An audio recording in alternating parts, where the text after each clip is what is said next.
I have an intro video that I want to start using that is very off color, but I think it's funny. But it's like a fun one you'd see on a Nerdrotic or a D-Day Cobra stream. Maybe we might need something more serious. Mm-hmm. I'd pay a video editor to put something together. But anyways, I'm just gonna put hello. Feel free to chat. Okay, so yeah, I was just giving the rundown of our topics today. The overall topic is the new Inquisition, right? What is the new Inquisition? This is something that I predict is going to happen. There's a way I can hide this. Maybe I can just push it all the way to the left. All right, there we go. That's great. Okay. The new Inquisition, it's the right has power now.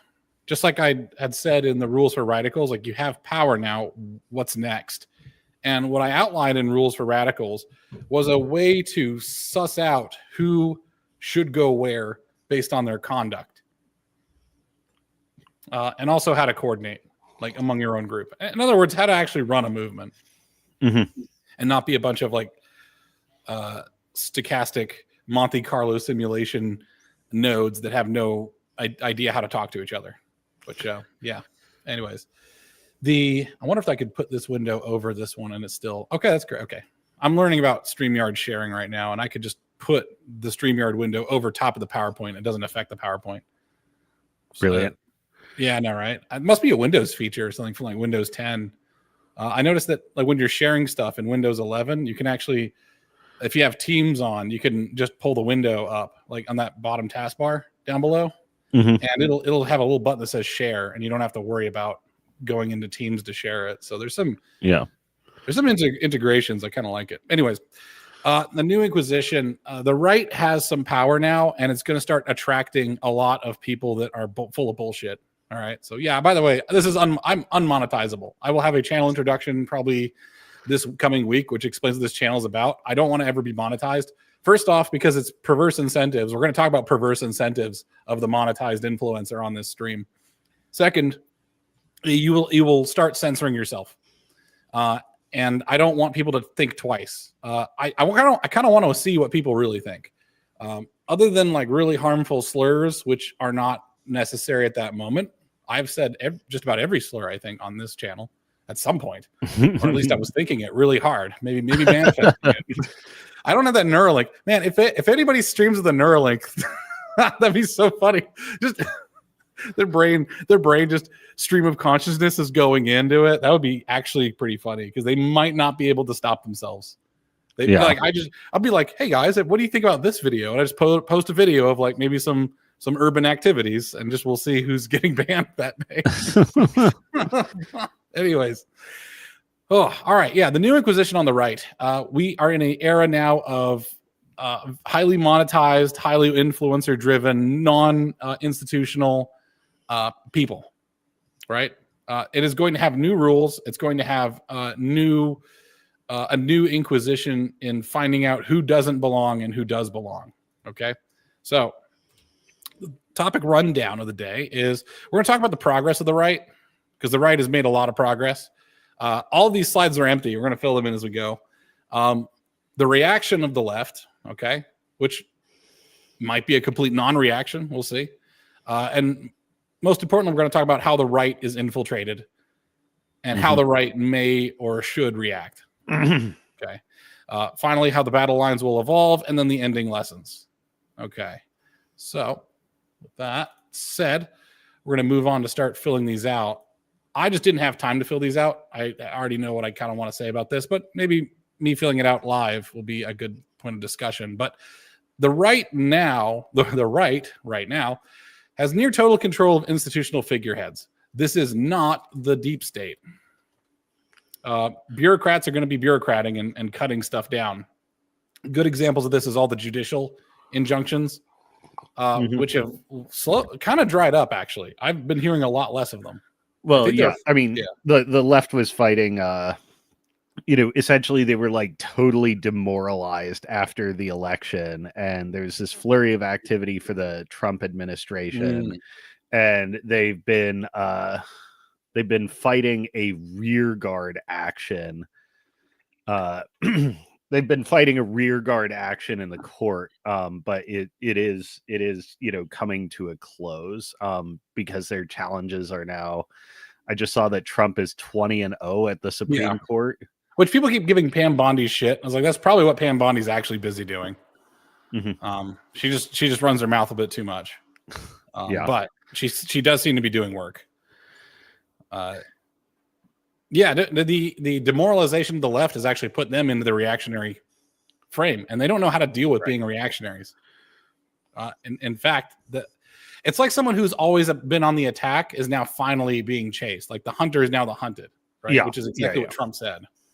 I think Trump actually has a pretty good handle on memetics and culture. So also the progress on the right is culture and memetics, memetic supremacy. And I'd say Adeptus Memeticus is over here. Yeah, you know what? I'm going to type that. It's funny. Yeah, they have the Adeptus Memeticus right now. Yep. The vice president is posting on Maine, calling people dipshits. As soon as we start having politicians ratioing each other, like the people will discuss it too in the history books someday. There's going to be like the great ratio of 2026. Didn't he reply to some thread with a Vance meme? Yeah, he did. He did recently. I was going to have that Vance be like the on the thumbnail for this stream. I was going to have it be like the sun face from Mario 2. Tanoki or whatever the fuck it's called. Anyways, yes, progress on the right. A lot of great stuff. And we also have a religious, we now have a religious movement on the rise. Religions always wax and wane, and they kind of ride off of the momentum of some event. And the great thing about having a martyr is that it's like the reverse of what's revenge. You can't have a revenge on someone who you've martyred, right? Like the ball's in their court, and then they just choose to take the high ground and not play it. This is something that a lot of pagans or a lot of like pagans at heart don't understand, is that forgiving your enemies is a really good way of maintaining the moral high ground and not having it just blasted away by chimping. Right. Yep. I would say another element here is the realignment of the normies. And specifically, I think what you get in the realignment of the normies, there's the church women, the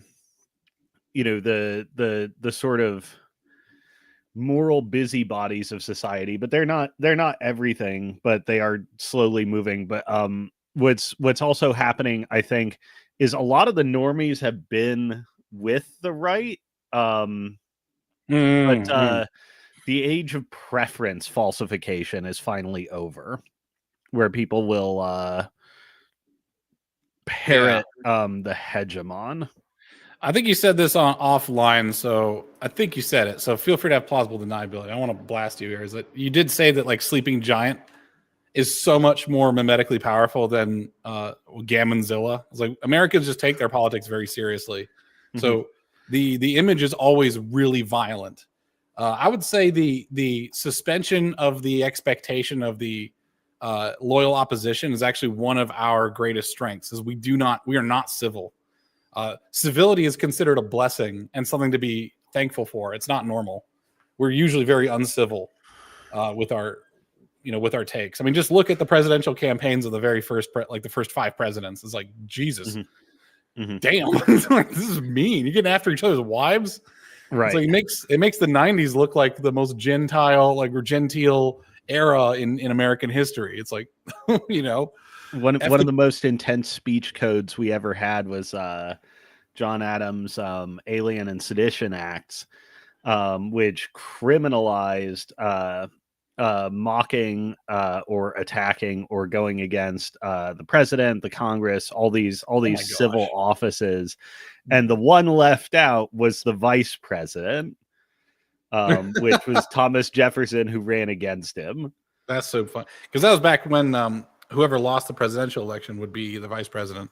Oh, yeah, God. We're President Trump and Vice President Harris. Fuck me. Yeah, I'm glad we stopped doing that.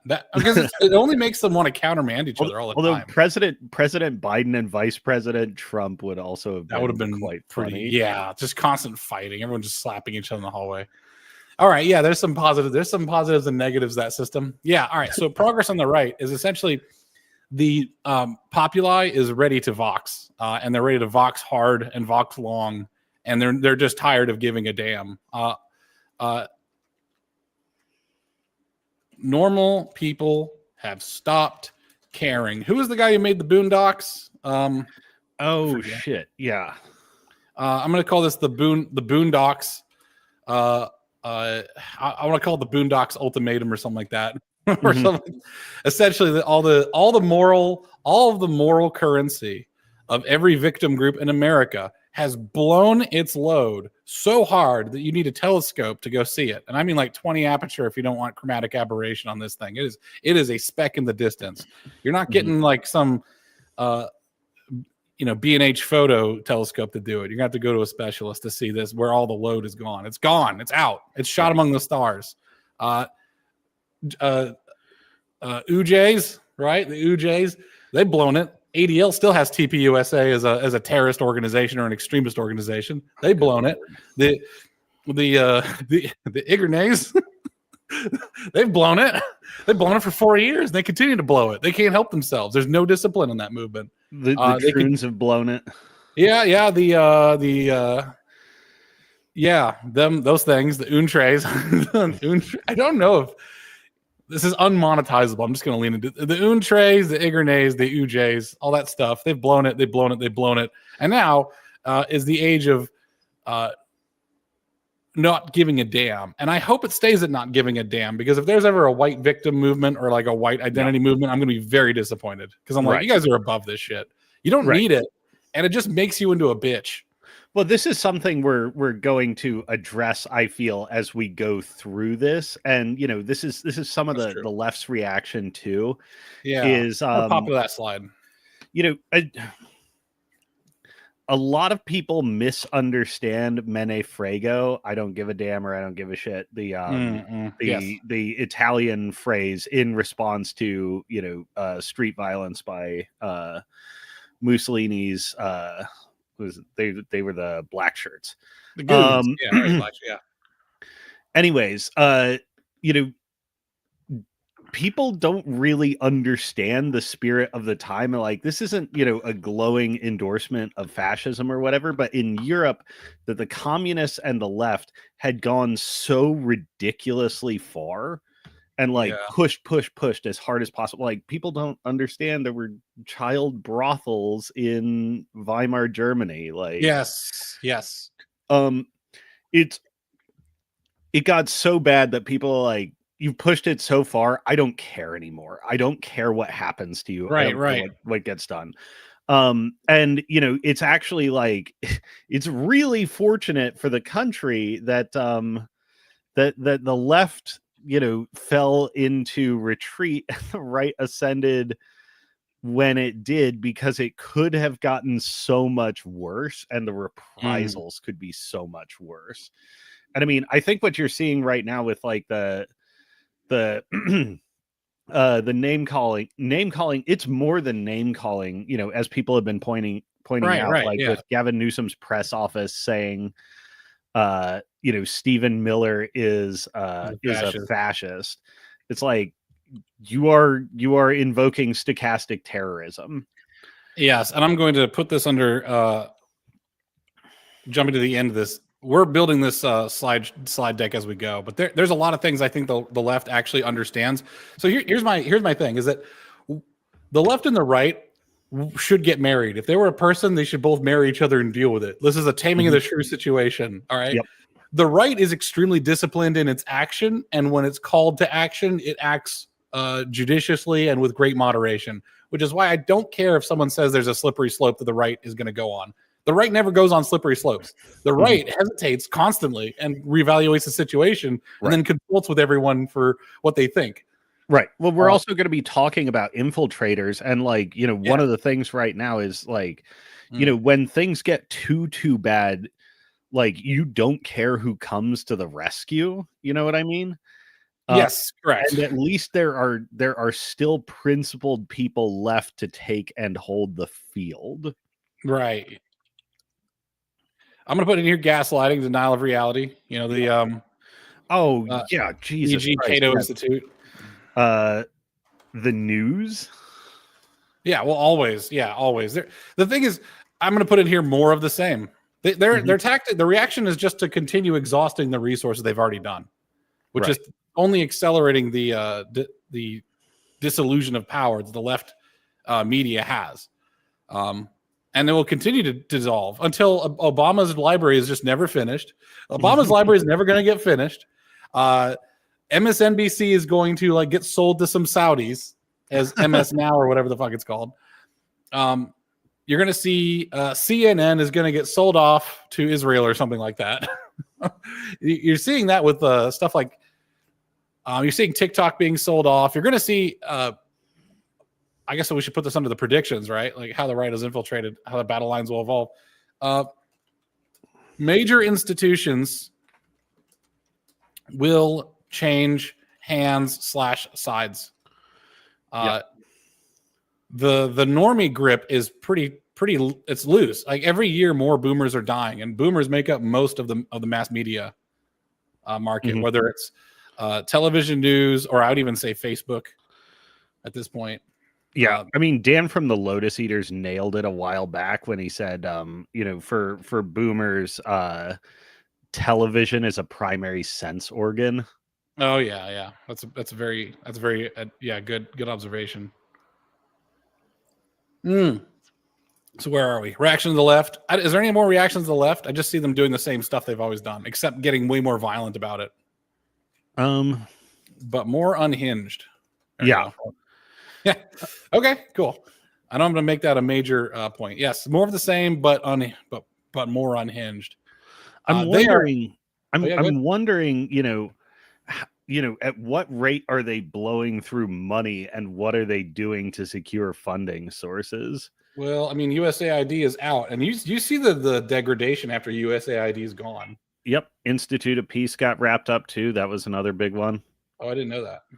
Yeah. U.S. Institute of Peace was actually for when it comes to domestic riots and civil unrest. They were a big backer and organizer for that. I'm going to get philosophical here, and I'm going to say that in all caps, the civil rights legacy is being squandered in panic. Yes, I think that's the base of it. Most of these things that were created in the civil rights era, part of the mythological era of America, which by the way, the civil rights era is not a thing that you should hate and be like, never again. It's like, no, that was a really good world building. They did really good history building, really good institution building. That's something that we should aspire to be as people on the right. Is like the right needs to do its own civil rights. It doesn't have to be. I was curious what you meant when you said that, but that makes a lot of sense. Yeah, exactly. Like during my stream, I don't think that we should be going for like, white rights or just equality or anything like that, but just use the civil rights tactics. Which the funny thing is, we don't have to fake it. Like we have a Martin Luther King. It's Charlie Kirk. That's it. Right. And he's he's not a fake bullshit like FBI plant or CIA plant or whatever the hell. Like the stuff that they have to fake is actually real on our side. Like Donald Trump seems to be a real dude. I mean, and that's kind of why people like Donald Trump is you could tell that he's just riffing. It's off the dome. That's how he feels.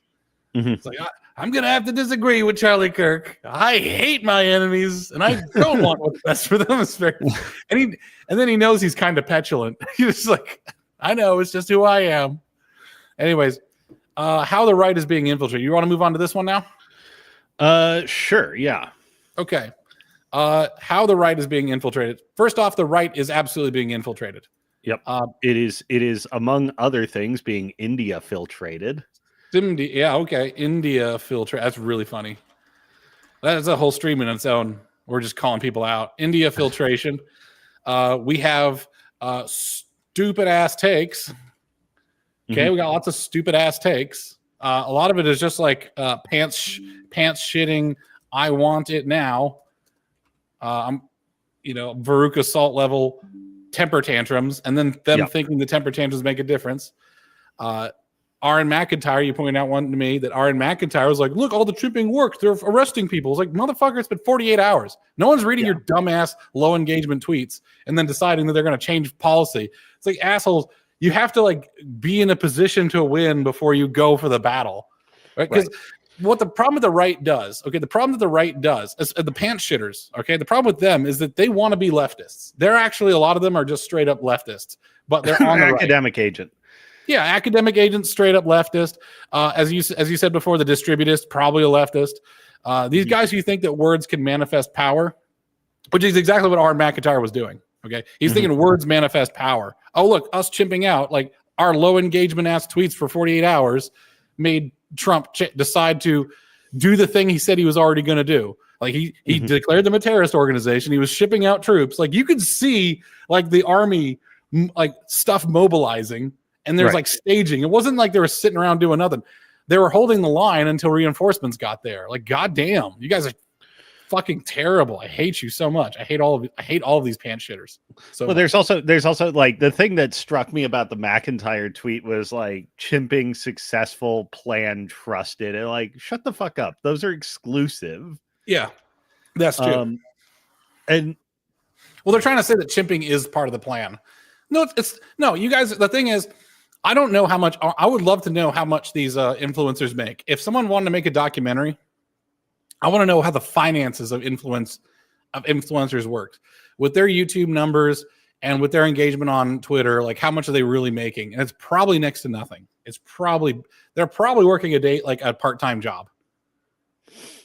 Is what I would guess. My understanding is it's surprisingly easy to make a living doing like YouTube and stuff, but that's sad. I mean, what is it like? I barely heard any numbers because they're not supposed to talk about numbers, but like a 10,000 view video, it's not a lot of money. It's like in the tens of dollars, isn't it? Maybe.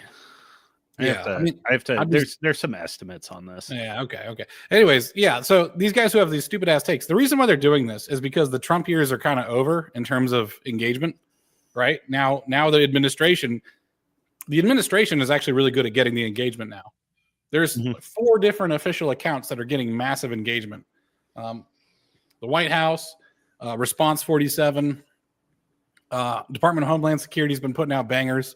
They understand how to do the memes. They understand how to go viral themselves. This is actually kind of crazy because the institution of MAGA as an institution and not as a populist movement is actually able to do a lot of the viral stuff themselves.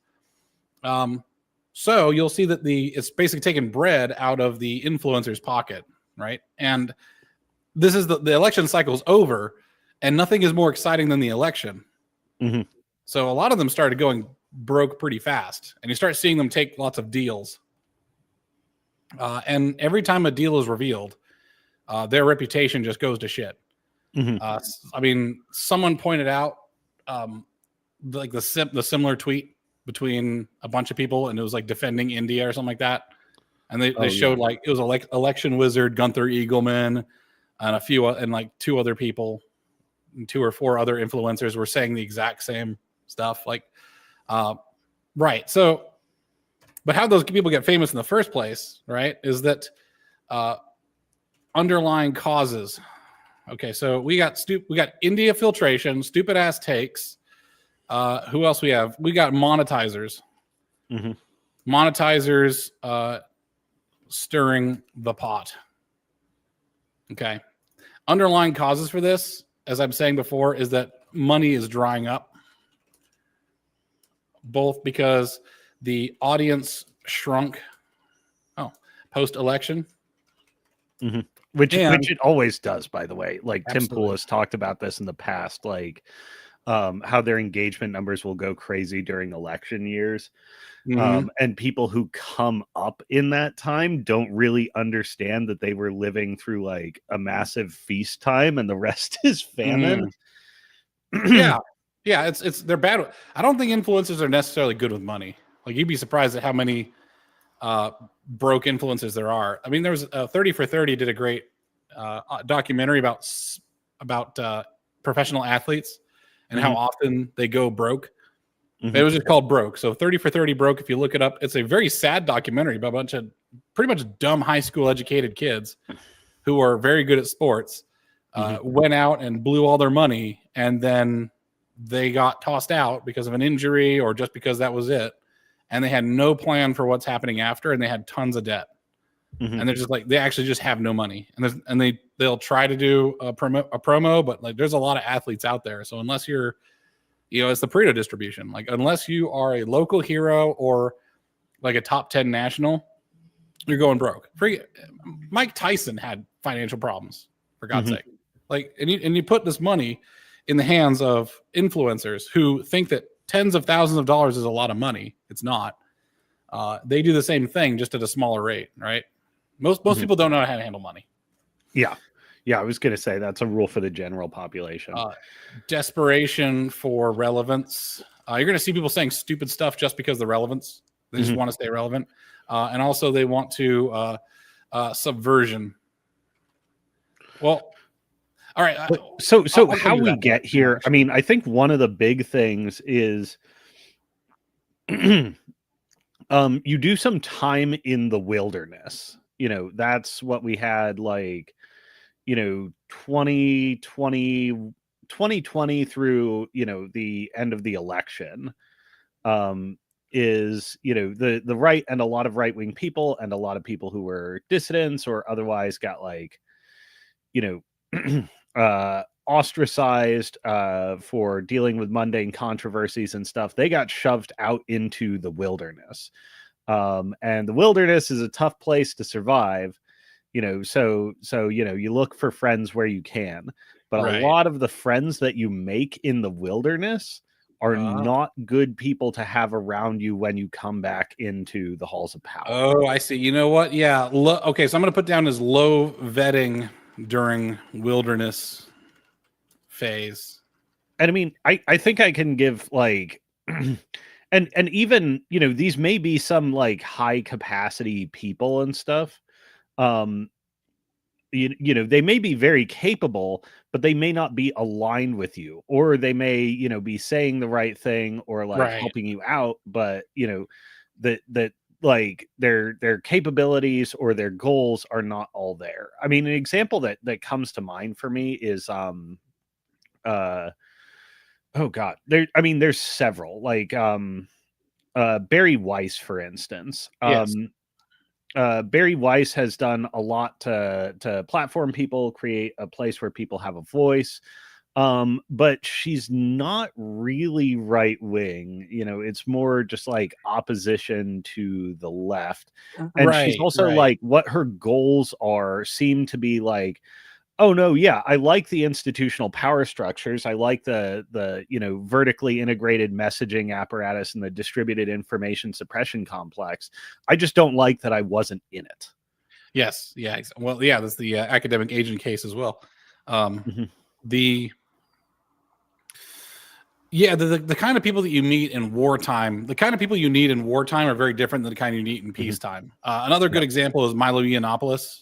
We don't need low dignity, high virality influences anymore. We now have the virality. We have the right wing actually has the narrative where it really matters. Yeah. No, yeah. And Milo's Milo's like constant egregious breaches of etiquette are like a serious liability. Yes. Yeah, absolutely. I would say the entire intellectual dark web is more or less blown itself. I mean, who was Brett Weinstein in there? Kinda, yeah. Yeah, he's kind of in there. But the thing is, you also don't want drags. Yeah, this is all right. So I didn't want to expand it because I like a pretty slide. But just one more for symptoms. And if you're duplicating this, it's great. For symptoms. And this is one of the big problems with AA, constant counter signaling.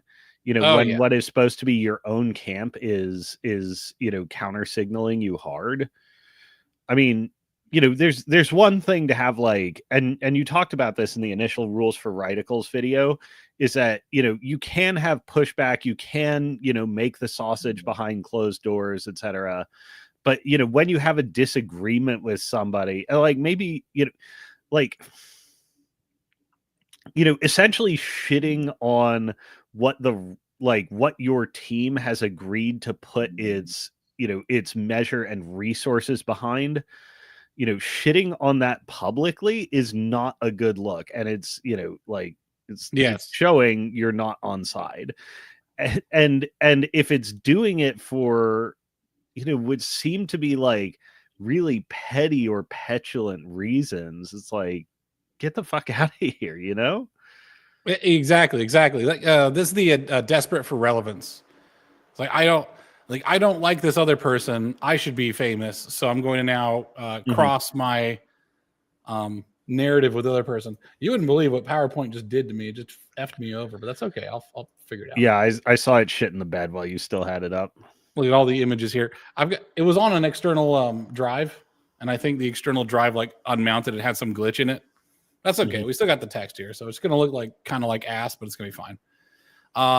Right. So wilderness people. So I want to make a new slide here. Wilderness people. First off, adept at attention. This is the Milo case. Adept at attention. Terrible for dignity. Terrible for dignity. Terrible for cohesion. When you're a dispersed, small, decentralized movement, you don't need cohesion. Right. You actually need people just punching through who are making space for you. So, Milo will sit and say that like feminism is cancer so that you can then make a fairly easily alignable thesis on feminism. Right. I almost wonder if this is sort of why the left may be flailing a little bit. Is that they are now finding themselves in the wilderness after, being, to use a catchy term, being in the cathedral for a really long time. Right. They've been deposed. Yeah. They're right. King and wandering. Right. But now they're like, they're still doing the like hard ass rank policing. You must be lockstep. They had that big thing, like their post-mortem on the election and like, how did we lose the young male vote and stuff like that. Yeah. It's like, no, we're just going to double down. Men are evil. Fuck you. That'll be $20 million, please. Oh yeah, that's right. They were in the extraction. They're still in the extraction phase of political power. Yeah, that'd be interesting actually to think about the text. By the way, as an engineer, I don't go full Curtis Yarvin. I saw an interesting thing. I think it was Pascal said that Curtis Yarvin is worse than intellectual. He's an engineer. And I was like, that's fair actually, because engineers usually are kind of retarded. They're trying to figure out how something works. And a good engineer, Curtis Yarvin would not make a good engineer. He is far too academic. Whereas a proper engineer understands that he doesn't understand and simply makes the motions and then tests the motions that seem to work. The problem with trying to engineer a movement is that the engineering is not a boundary; it's a beginning, right? Like, so in other words, when you make some sort of thesis or something, it's a seed, not a wall. Like, you have to allow for expansion. Every major intellectual has this hubristic mistake where they think that their knowledge is the end all be all. God. Einstein will say God does not play dice. Planck disagrees. Planck is right. Isaac Newton was horrendously wrong about lots of things, including the nature of light. It is what it is. He couldn't know. Anyway, the sort of Curtis Yarvin types are the same. I would add the enemy of my enemy. Oh yes. This is where actually you get a lot of the people who are not value aligned with you, and don't really want the same things. As long as you're fighting the same enemy, they'll be with you. And these people, these people may be seeking, attention, fame, money, like be basically mercenary in attitude. They're like Barry White. Weiss. They're outcasts from their own camp, but they don't disagree with their own camp. They just wish they weren't outcasts. Right, exactly.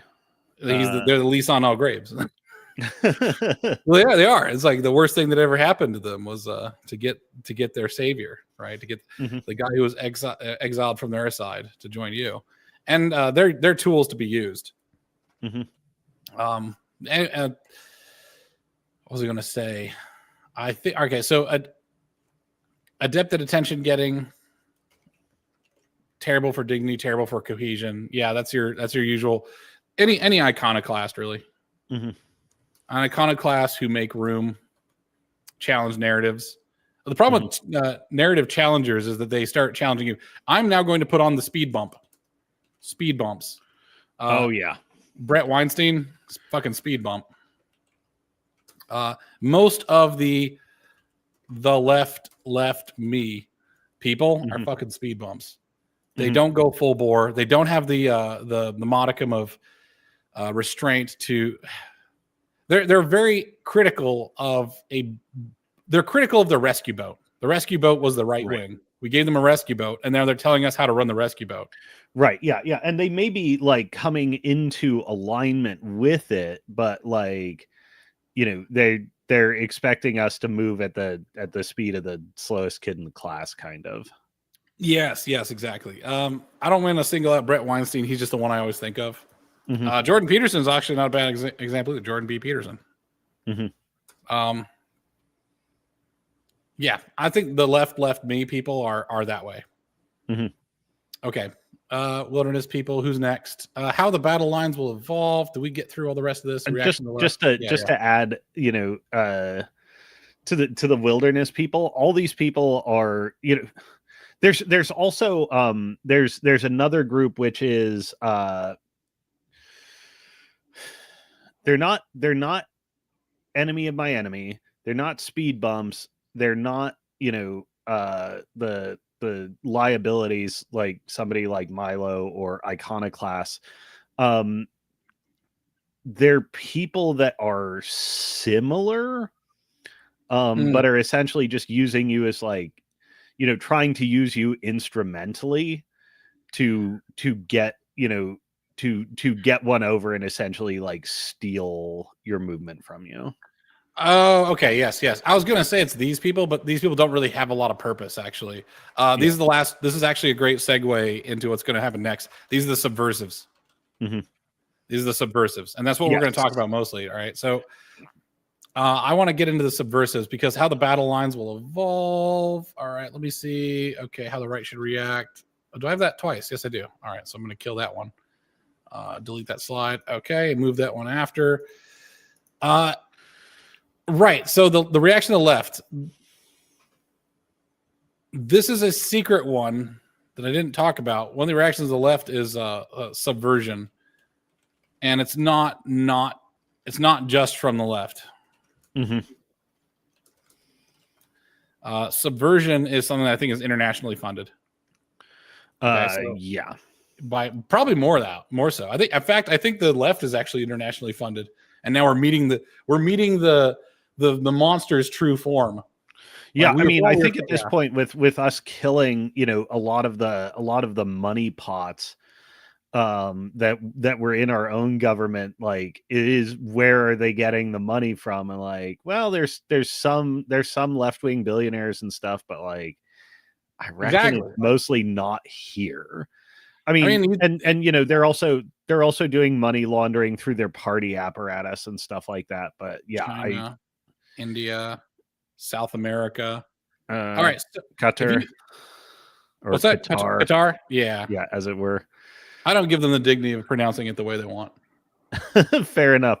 Well, that's like the Turkey or like India tried to pull its own name change recently, and basically the entire world was like, "Nah, dog, we ain't doing that." I want to go like full. I would go full India, full on India if it wasn't for Janhavi. She's like the one good woman who's keeping me from like going kind of full on. Well, the thing about like the what I joked was India filtration.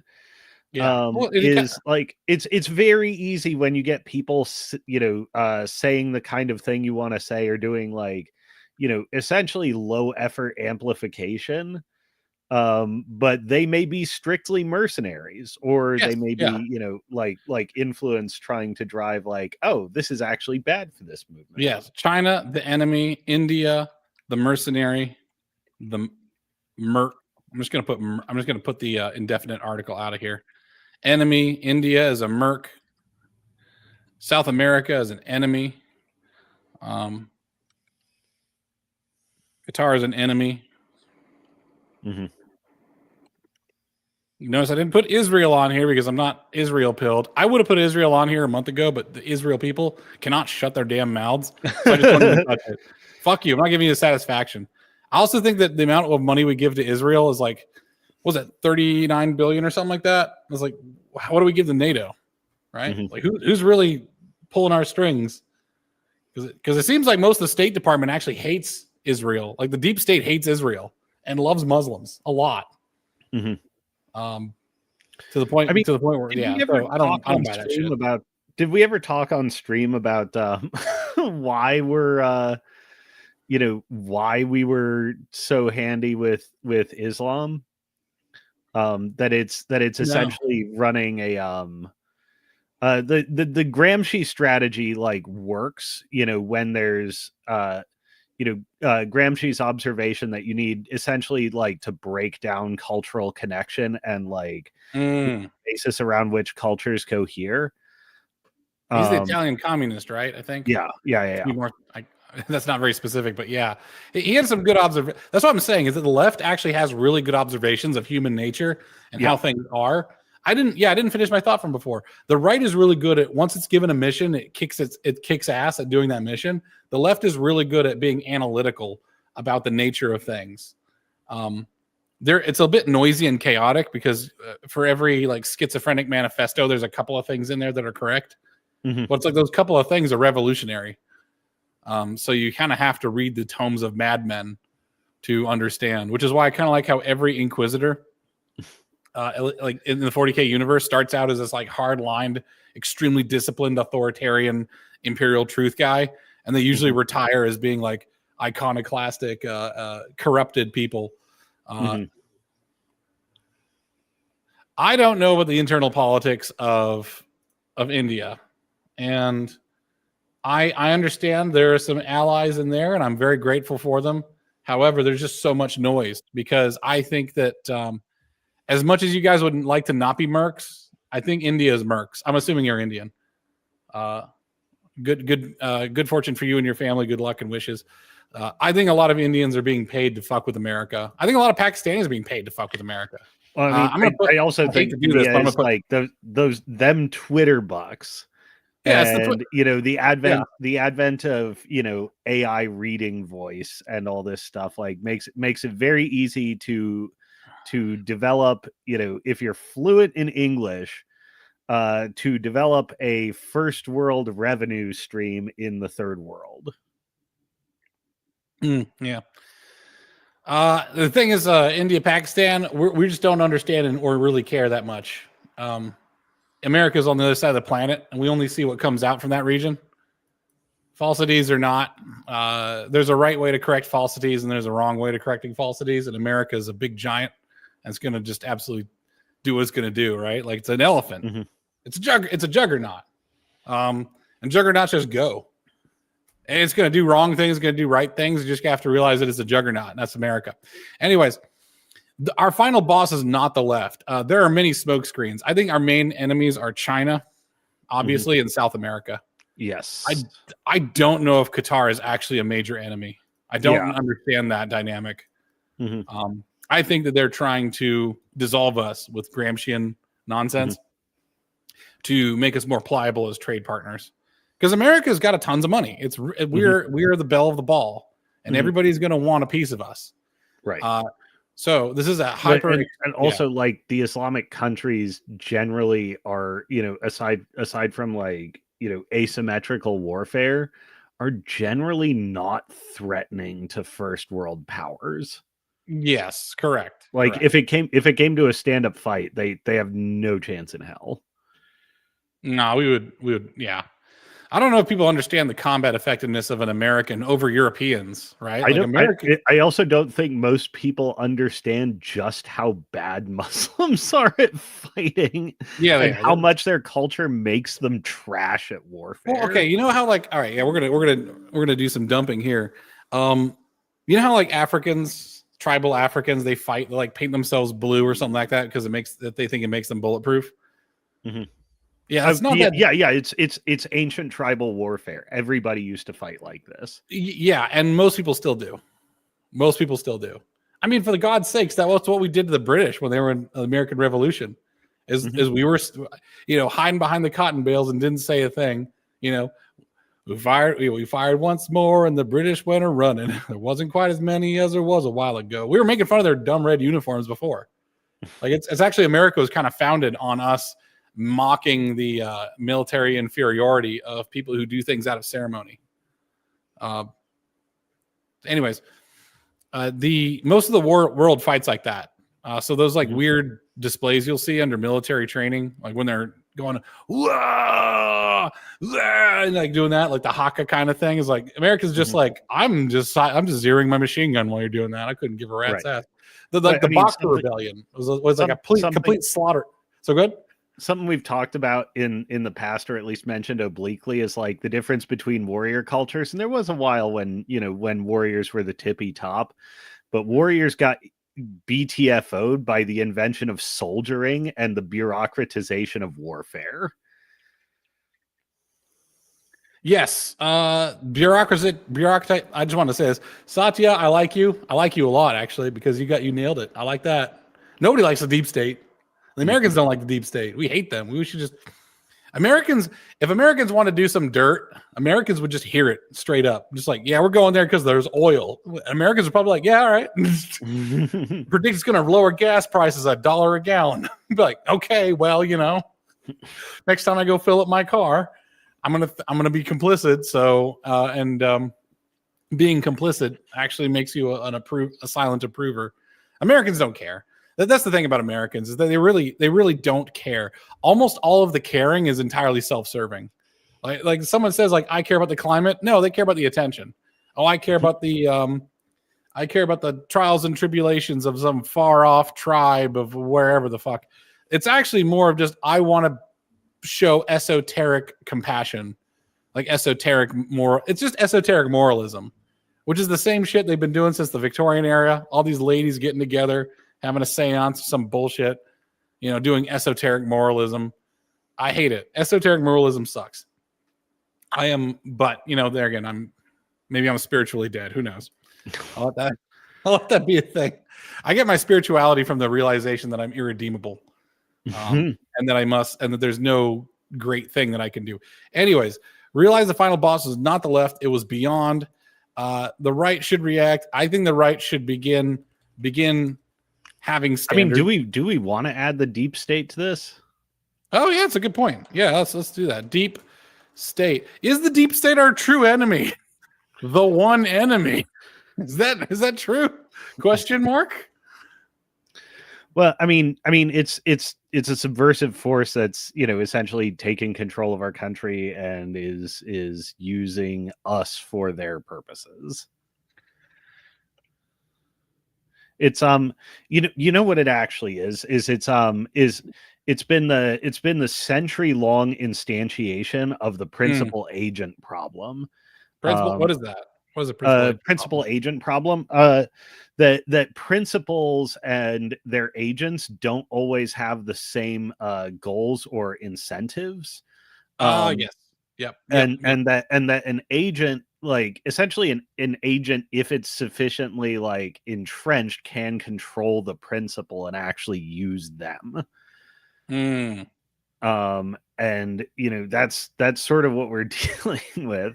Well, and the pro-institutionalists, like like domestically, people who are like unpatriotic American way, our democracy, etc. It's like like the right isn't opposed to those things in principle. It's opposed to those it's opposed to those because, it's our agent abusing us, obviously. Right. And it's like why we don't want to like dismantle the entire thing. We want to like really circulate the people that are abusing us and change the system so it's actually responsive to the people. I think the big lesson of this last century is that you cannot have a deep state and have it serve you forever. Like it is actually a monster that you cannot control. An America without a deep state actually would probably go back to pre-World War I. Right. Woodrow Wilson. Yeah. Where it's just America used to be a wild place. If you ever want to hear about a wild place, if you wanted to have a military career, you could raise the money and raise an army. You feed them and you give them uniforms and you train them and everything yourself, and then boom, you're a colonel. Which is where like a lot of Southern colonels came from. That's how Theodore Roosevelt got in the military. The Rough Riders was a unit he assembled. Correct. Yeah, you could just do that, which is, by the way, be totally badass. I wish America had a foreign legion where it's like you could do, if you're foreign legion, it's like getting a new car approved.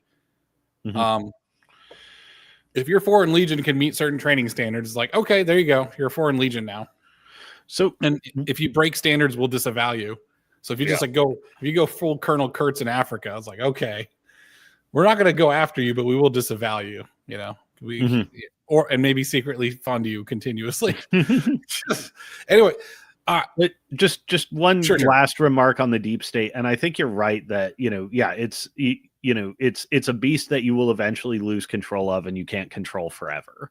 One of the inherent problems with democracies, and Mike Benz is really good on pointing this out. One of the inherent problems of democracy is, among other things, you need foreign relations. And you need continuity in your foreign relations. This means democracies will always have a deep state. Like it does actually need them. And democracies are inherently self-subverting in that way. I mean, this is out of my wheelhouse. I haven't thought about this, but I wonder if it would be interesting if those foreign countries actually just maintained a lot of the power over our relationship in terms of they're the ones ready to receive the new guys. Right. So like the new administration comes in, it's not our own people. Because the thing is, once the deep state actually like the foreign interfacing part of the deep state, let's say India just has a cadre of people and they're in Washington, D.C. at the embassy. It's like, okay, the new administration's coming in. Who's the ambassador to India? First off, the ambassador to India should probably know a lot about India. In fact, I think our ambassadors should probably be nonpartisan. To be honest, that might be part of the solution. Well, I mean, they sort of are in that they're partisan to the deep state as it were. Because so ambassador positions, like everybody knows, most ambassador positions are essentially like cushy rewards you give to friends and supporters, right? Most countries kind of just don't matter. Like, oh yeah, I've always wanted to spend 4 years on a vacation in Belize or whatever. Right. But there are some countries of high consequence. So usually go to often politically connected, astute people who have some demonstrated record of competence. But the thing is, if your diplomats are changing all the time, like that still makes relations a little bit fraught. And the staff that's under them in the State Department actually ensures basic continual continuity with State Department agendas, independent of who the actual diplomat is and independent of who the actual Article 2 executive is. Like there's the staff of the embassy. Yeah, I see what you're saying. Right. I'm just saying, I guess what I'm saying is there's no perfect solution to that. True. Which is why I think you just have to have a continual inquisition of the deep state. Like the deep state is necessary, but it's something that's constantly being vetted, and probably one of the best ways to make it known and make the expectation clear that being in the deep state of our foreign relations is fraught with peril. I mean, like military members and anyone who has a security clearance. All right, anybody who's had a security clearance in the United States knows of the stories of people who become compromised. Now, we just have to add to that is that you could become compromised by domestic powers as well. Mm-hmm. And the expectation is life in prison. Like there's people who got honeypotted, like some Marine guard at some embassy in Russia who got honeypotted by some hot Russian chick, and now he's spending the rest of his life in prison. And no one knows his name. Right. I could probably look it up if I went really specific with my search, but I mean, in terms of the way our, sort of our laws and conception of criminal justice often works, like it is very easy to give the duty watch Marine life in prison. But our society tends to be squeamish about giving, like white collar or bureaucratic people life in prison. And that's probably something we need to change. Yes. I'm going to put on here underlined across the social strata. Like, and that's what they're doing with Comey. Actually, Comey was supposed to be untouchable, right? Yeah. He's being prosecuted and now like Cohen, I think it was Trump's old lawyer, right? Now he's a sort of leftist talking man. He's saying that he's probably going to go to jail. Like if Comey, that's what I'm saying is that what we're seeing right now are these small snowflakes, the small bits of hail that will form the avalanche. I'm going to channel my inner Steve Turley here and give you guys some like hope pills that I hope aren't hopium. Is that what we're seeing right now are the beginning of the changes of standards, and standards change by one single case. This is why Pam Bondi tends to look out for. This is why Bondi and Kash Patel tend to look out for one major example to make, and it takes time to find that example. All right. Yes. Once they find that example, the damn floods and everything else is so much easier to do. Once things start to flood, it becomes easy to get everybody else. Once you have one Antifa person that had a gun, which by the way they found one yesterday. They target the right ones, and then once you've targeted the correct one, people stop asking. Once, twice, 3 times a terrorist. After that, everybody else is guilty, who just looks the same. Like how many Muslim terrorists does it take before everyone's just like, yeah, Muslims are kind of terrorists, aren't they? Like how many? You have to set the narrative. This is what I'm saying. This is the disagreement I had with. It wasn't a disagreement with Luna, but it's like the thing I couldn't quite get across on that stream. Is the thing I can't quite get across on a lot of people who are pants shitting retards who want to just have everything right now. Is that it takes time and purpose and a lot of research to set a proper narrative. The civil rights movement was so good at artificially making a narrative. Artificiality doesn't work anymore. We're in the age of authenticity thanks to social media. So it takes a lot of time. Like you have to find the perfect assholes over and over again. Like it also is like a major difference because doing shit in the real world, like catching an Antifa guy with a gun or getting National Guard troops out to Oregon or whatever, like there are logistics to these things. These take time and effort. It's not just, oh, I've got my guy in charge, so now it's going to happen, full force all the time, especially because you are looking for example making cases too. Sitting on your butt and posting on Twitter or YouTube has almost no logistical components by comparison. It's very, very easy. And I think a lot of these people just get used to a world where they hit post or hit upload and publish.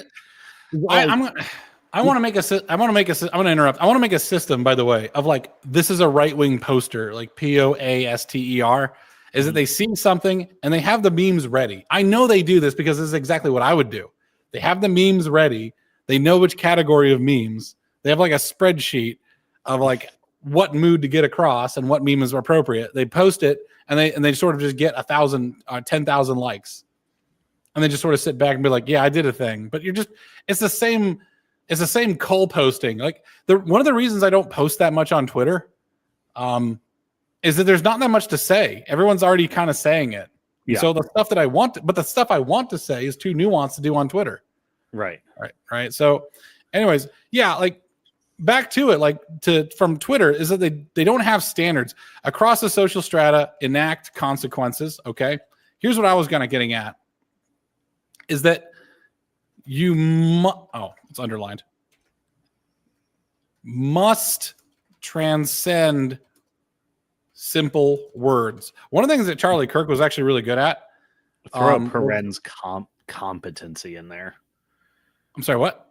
Parentheses, measurable competency. Oh, like on a new thing, measurable. Or must transcend simple words. That is measurable competency. I'm gonna put prove your competency there. Yeah, prove your competency. Like if you run a company and you happen to post politically, that actually means a lot. Rather than being some anon, which is why the reason why me and I think Cosma here are trying to strive to be more than just Twitter anons. I'm on a 5-year plan. We're going to try stuff until we get something that makes money. It makes a lot of money. And then I'm going to do what I do as an engineer and turn it into a process that I can then step away from. But like as an anon, I'm pretty much just a cheerleader and a like button. That's it. It's not much more than that. I actually want what's best for all the best people, but right now we have people that are just masquerading as low standards rightists. You know what I mean? Right. It's trad very. Who are the ones who trad? It's also very like, you know, being public and right wing used to actually be like a pretty substantial signal because it was costly. Now it is dirt cheap. Yes. I'm just going to put on all the buzzwords that I usually see. So here's the problem is that these little words, otherwise counterfeits will be rampant, right? And if you don't have these standards across all social strata, and you have to be able to not have status just because of your words, you're going to get tons of counterfeits, right? And if you have tons of counterfeits, this is, i.e., opportunity for subterfuge. Okay. Yeah. We got a lot of false staffs to renounce here. Yes, and I think a lot of men lack the gall to do it. A lot of and not to. Should we talk about the live call that we had? I kind of want to talk about Carl Benjamin a little bit. Sure. I mean, okay, so we have the gold tier live call and everything, and he was just saying like, I like talking to Dev because I consider Dev to be good opposition. Which, by the way, he was using my language, which tells me he probably watched the video, and just disagreed with it. Loyalty is singular. Here's a crazy thing to say. I'm going to say something crazy. I am not loyal to my wife. I am not loyal to my country. I am not loyal to my family. I am loyal to God. And God has told me to take care of my wife, to defend my country, and to nurture my family. I have singular point of loyalty. I have a singular point of loyalty that is unassailable. But guess what? Like, oh, you're not loyal to your wife? That's terrible. It's like, I am loyal to God, and God tells me I stay with my wife. Now, ask a lot of people who are loyal to their wives, and then check on them in 20 years and see if they're still married to that wife. Right? Loyalty is singular. Know your values. Yeah. Does loyalty to friends? All right, what is the loyalty stack? What? Yeah, I'm gonna just put in that previous one. What is your loyalty stack? Play scenarios. What if academic agents said it's good? I hope someone assassinates Donald Trump. Who's going to stay with him then? And then whoever stays with him and whoever disavows him, you know who they're loyal to. Loyalty tests, both real and imagined. That's how far you should take it. This is actually like that last one is actually sort of the importance of having women in your movement because they're really good at that. Oh, the imagined loyalty tests. Just shit testing as a matter of course. Oh, I see. Yeah, stirring the pot to see what people say about something. Like they'll say like, okay, I see what you mean. I see what you mean. It is useful. The women that, however, is the risk worth it? Women who run rampant tend to fall prey to this here of desperation for relevance. I'm going to put also attention. Yeah. So that's why Milo acts like a girl, like he wants attention all the time. It's actually quite counterproductive. So I would keep women in confidence. Use women in confidence. I made a post that was kind of harsh that I just don't like hearing women complain about anything because it indicates to me an ingratitude. I would make an addendum to that, that if a man loves you, you can complain to that man. However, if you've not captured a man, I hope Luna's not watching. If you do not have a husband, you are not paying into your society stack. Like everything that you have has been at from the benefit of men working for you. So a single man is not a problem to me. He's like, okay, he's working the mines or he's working the oil rig or he's doing plumbing or something. Like if he's gainfully employed doing something that society needs, he's paying his dues. The problem is like, who's the woman who's paying the dues to society? She should be paying it to that guy. Unless he's absolutely horrible, which some guys are and most guys aren't. Unless a woman has finally settled on a husband, I kind of consider just living and skating off the benefits of society. So it's like, okay, you have no one to complain to. I'm a stranger to you. Even Christian literature, even the word of God through Jesus Christ is like, if I don't know you, I'm not going to help you. I'm not letting you in. Like you're supposed to love your neighbor. Like, you're supposed to love people that you actually know, not this like abstraction that modern Christians love. It's like some random woman shows up to me and is like, I need your help. I actually refer her back to her own family or her church. Oh, you don't have a family. That's interesting. Oh, you don't have a church. Okay. Well, then it sounds like a whole lot of not my problem, and you need to sort your shit out. Like, you've not paid into society. I mean the sort of the sort of opposite to that is like neats or incels. Like there are also dudes who are not paying into society, and correct. This is not just a male female like a male or female thing. It's both, but the manifestation is different. And the problem is paying into the joint endeavor of civilization. Well, the thing is, why men I don't usually harp on for that is because men already get berated for that. But some lady puts on programmer's socks and turns on a webcam, and everyone has to listen to her bullshit. I'm like, unless you have a husband, I really couldn't care less. You will encounter men who seem not to know it or seem not to be saying it to themselves in their own heads, so they've got to hear it. That's true, but we all make fun of DSP, but DSP is just an e-girl who's a dude. He's the exact same thing, but we all ridicule him. But all of a sudden, everyone has to listen to whichever e-girls shit. I'm forgetting her name. I keep wanting. It's not Taylor Lorenz. What the hell? That's a unscrupulous journalist lady. It's one of the ones who pretends to be conservative. There's a lot of women who pretend. Women are actually a major vector of subversion. So I tend to like women in confidence of like, yes, we'll rely on your judgment, but you better know your place because you were very dangerous. And I understand the danger of women. Anyways, most of the world does, by the way. It's just the West that seems to think they're all innocent angels. I consider them to be like poxwalkers. Like some guy shows me a woman. If you show me and some like random Chinese dude or some random Japanese dude, like a woman who's like real slutty, we're gonna like, that's a poxwalker. I don't want to deal with it. She's a demon. and African would say the same thing. And like you might use her at your discretion and then immediately run away. I was like, oh no, I've been taken under by that demon. I need to confess this. I need spells done on me to undo the horror that I just done. And you feel bad about it. For some reason in the West, it's like they give these ladies a pass. Fuck. Right. Wait, it's man, you have to have fucking grown-ups. And we have normalized certain childish ways of being and acting in the world. Like for Charlie Kirk, we kept talking about how he's a father and a husband. And we look at the strength of his wife, and we actually use that to retroactively judge his life. That his wife is very strong, so he must have been a very good husband. I agree with that.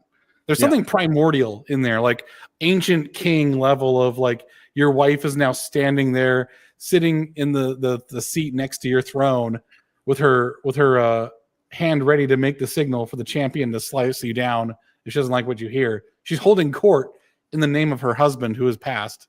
Right.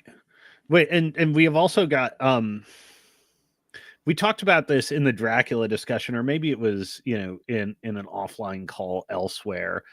But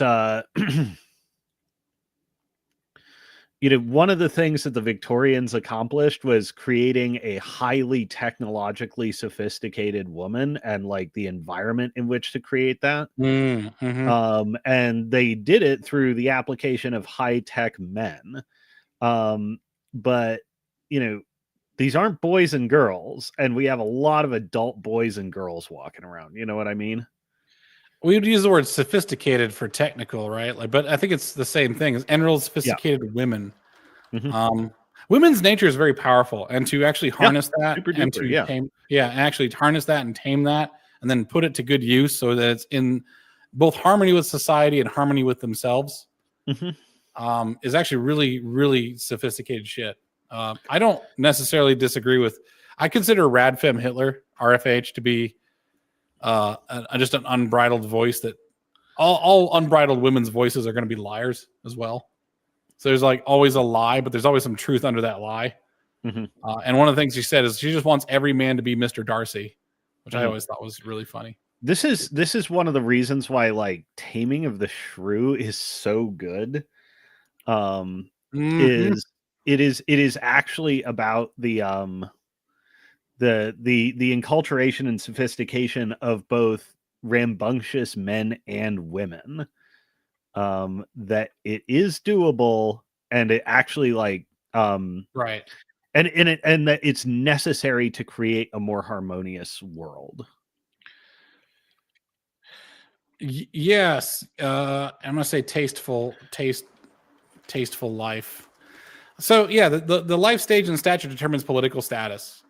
Trump, for all his faults, has a pretty well put together house, fairly well, but he wasn't under the scrutiny, right? The scrutiny is going to get harder as we get more religious. Charlie Kirk has kind of set a standard, right? But like open air spats between husband and wives would be a huge problem for anyone who wants to climb up the political ladder. So what I want to look at this is that these things, how the right should react. These are standards of what you're going to look at for your people. Imagine, and during a debate is a great time to have the imagined loyalty tests. Analyzing someone's personal life is actually pretty important. This is why Elon Musk will probably always be on the peripheral, because his personal life is so fraught with problems. Right. He is just there to sacrifice his money and his time. He is not a figurehead. I think his days as a figurehead went up when he went to Wisconsin and failed to flip the votes. He isn't gripping. Is there anything else that, okay, so for our, and I'm going to say, like, I'm going to call it up. The common rules of decency are followed. Normal things, that's just basic stuff. Right. But like for the right, they're going to have to enact standards.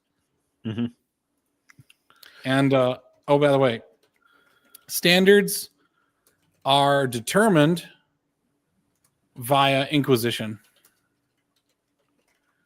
There is going to be a stratification of the Twitter anons versus the named.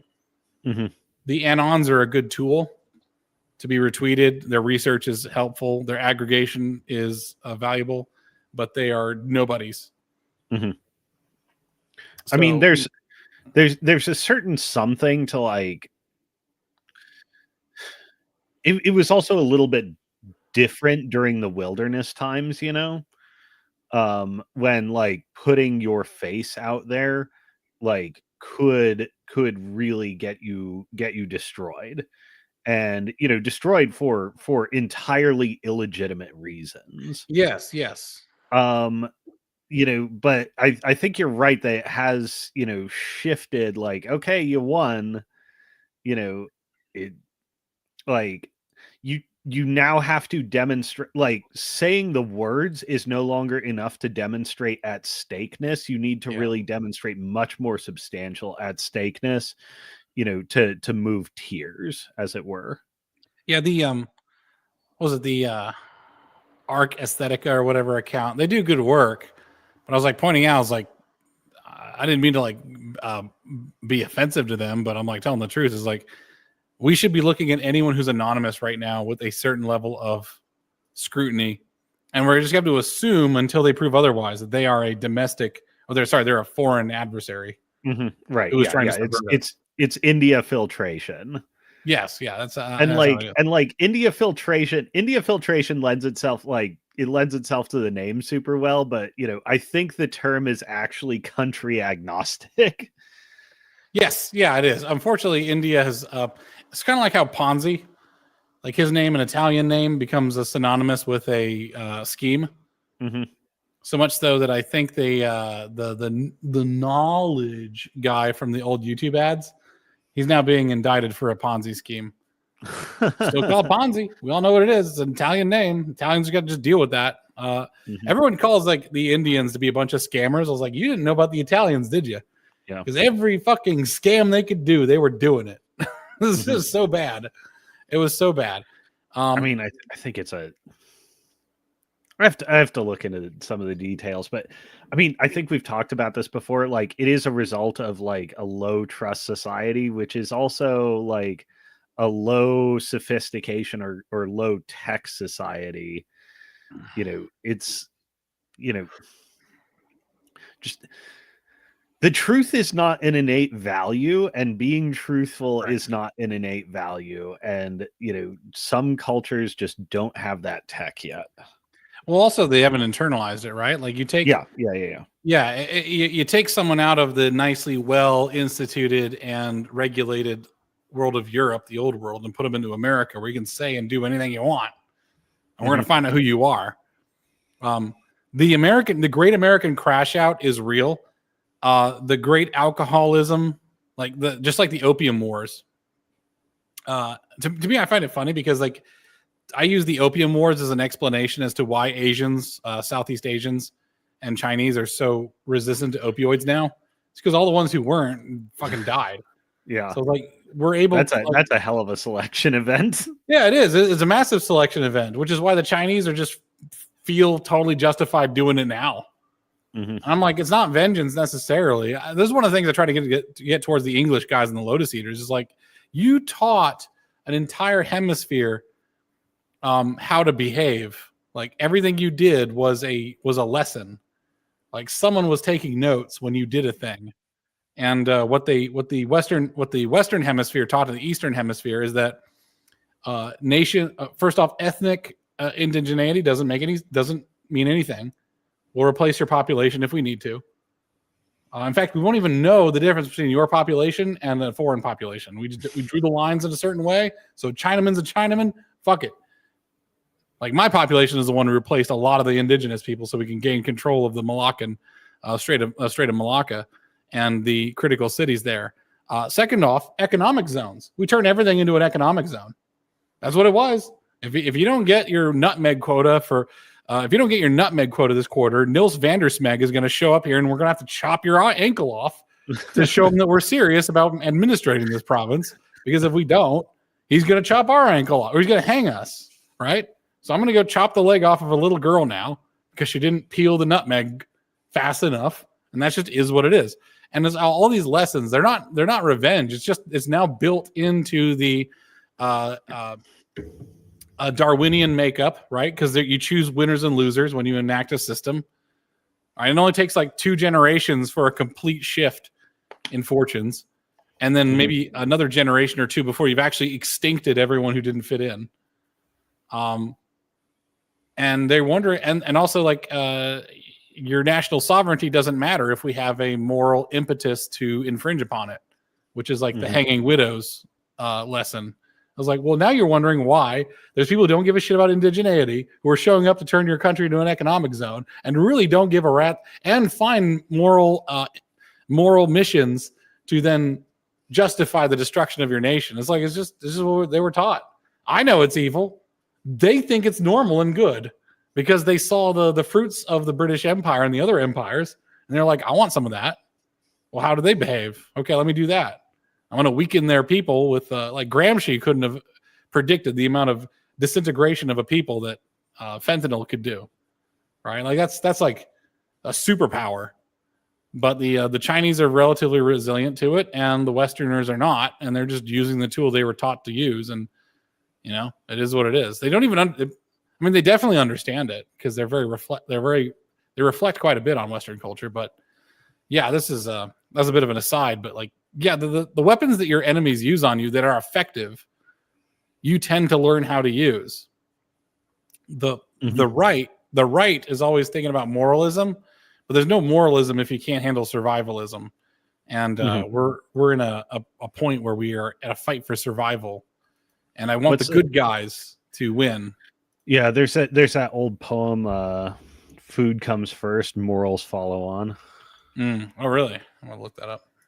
Yeah, I forget what it's from.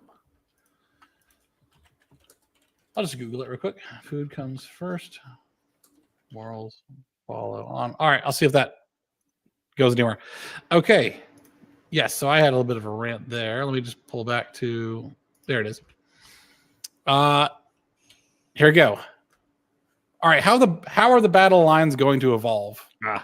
It's a Bertolt Brecht quote. However much you twist, whatever lies you tell, food is the first thing, morals follow on. Apparently, and this is why it kept popping into my head. It's a line in a Pet Shop Boys song. That's too funny. Oh, really? Yeah. I feel like the 1960s and 70s was actually a very enlightened time. They had a lot of knowledge and not an understanding of what to do with it. Yes, that's a lot of past ages from like, sort of the Enlightenment onward is like there was a lot of sophisticated knowledge in the general population that people don't give a lot of credit to. Okay. Major institutions will change hands side. So like media corporations, we're going to have a change of hands of deep state bureaucracies. Deep statue. Shit. Statute. Oh my gosh. I spelled bureaucracies right. But not state. Oh my gosh. That's too funny. Yes. Changing hands.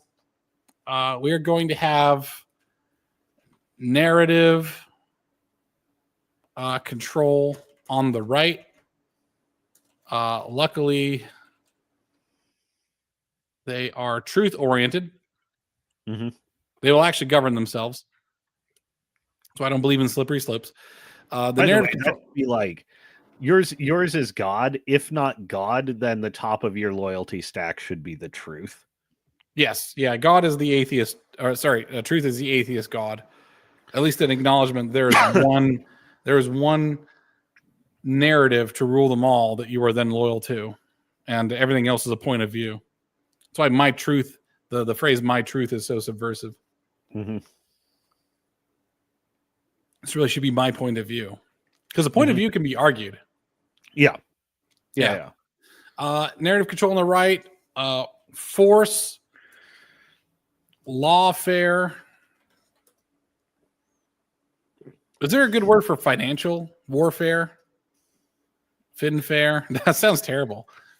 I mean, I'm still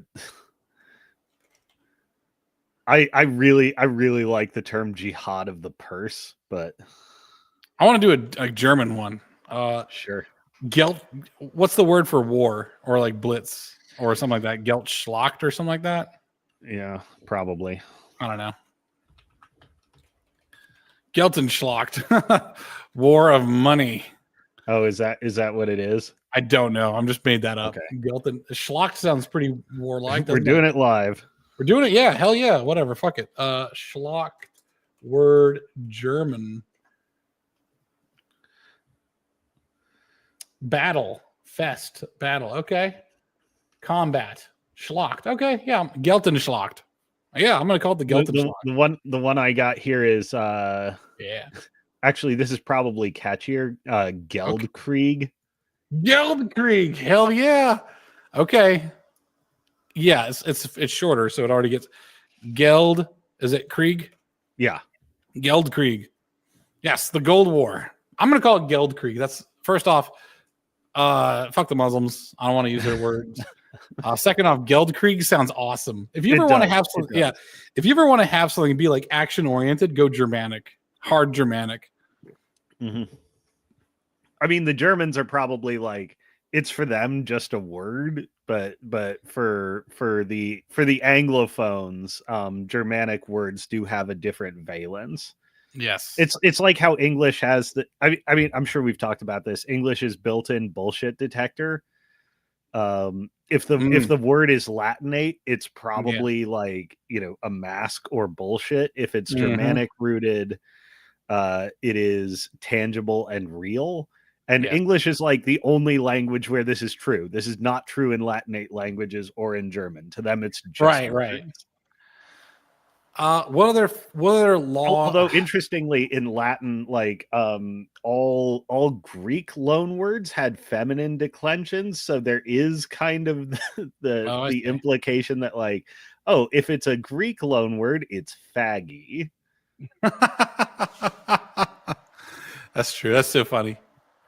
What other theaters? There's the Culture War. Mm-hmm. There's another layer of war that I'd realized.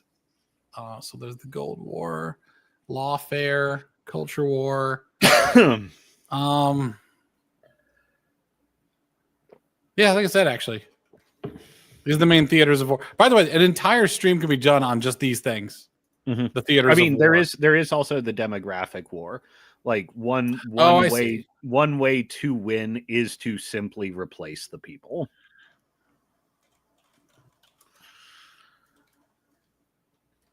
We call it warfare. Yeah, that's the thing that our modern state does not have, is that there's a right for the people to not have immigration. Like it is something that you cannot levy upon a people to immigrate. Right. Yeah. Because it was never that big. Mm-hmm. And it was never a problem. Traditionally very, very small. Even if you think back to like the Ellis Island days, it's like way smaller than you would expect and had like an outsized cultural impact. That's true. Yeah. Okay. All right. Actually, so like a great example, because it doesn't have the emotional resonance, so it's much easier to factually appraise. For Americans, is the Windrush generation. Oh, it's like maybe few tens of thousands of people that came to Britain initially partially against their will, and they've been mythologized into being this massive cultural force. It's like there weren't very many of them. They weren't actually that factually impactful. What was far more factually impactful was the story the British told themselves about it. Right. Well, and that's actually like tying it back to like the right-wing civil rights movement. Is like it the stories we tell ourselves about what's going on and the actions that are taking place are in terms of long run effect just as important as the things that are happening. And there are people like I hate to get words or power with it, but like no, they are. The words are powerful. Like, the thing is, what words do is they instill what's real. Like once you found the words, it's like you were changing the symbols on a stone carving, right? And all of a sudden you get the right symbols, and then they glow yellow, and it's like magic now. It's like that's reality. It's like when you found the words to properly describe reality, which is what art and poetry is. Mm-hmm. There's a lot of stuff that's really real in 1960s and 1970s Vietnam rock music. That shit was awesome. Fortunate Son, totally awesome. Very real, right? Mm-hmm. Grounded in reality. It was actually, and when people say like, oh, we should adopt the leftist tactics of this and that. It's like, no, those tactics are very new and they fell apart. What you have to do is just tell the truth. And that's what they did, is they told the truth a lot back in the day. And it's whoever's hiding the truth is whoever's going to lose in the long run. Mm-hmm. The battle lines right now of right and left are between truth and speaking words into power.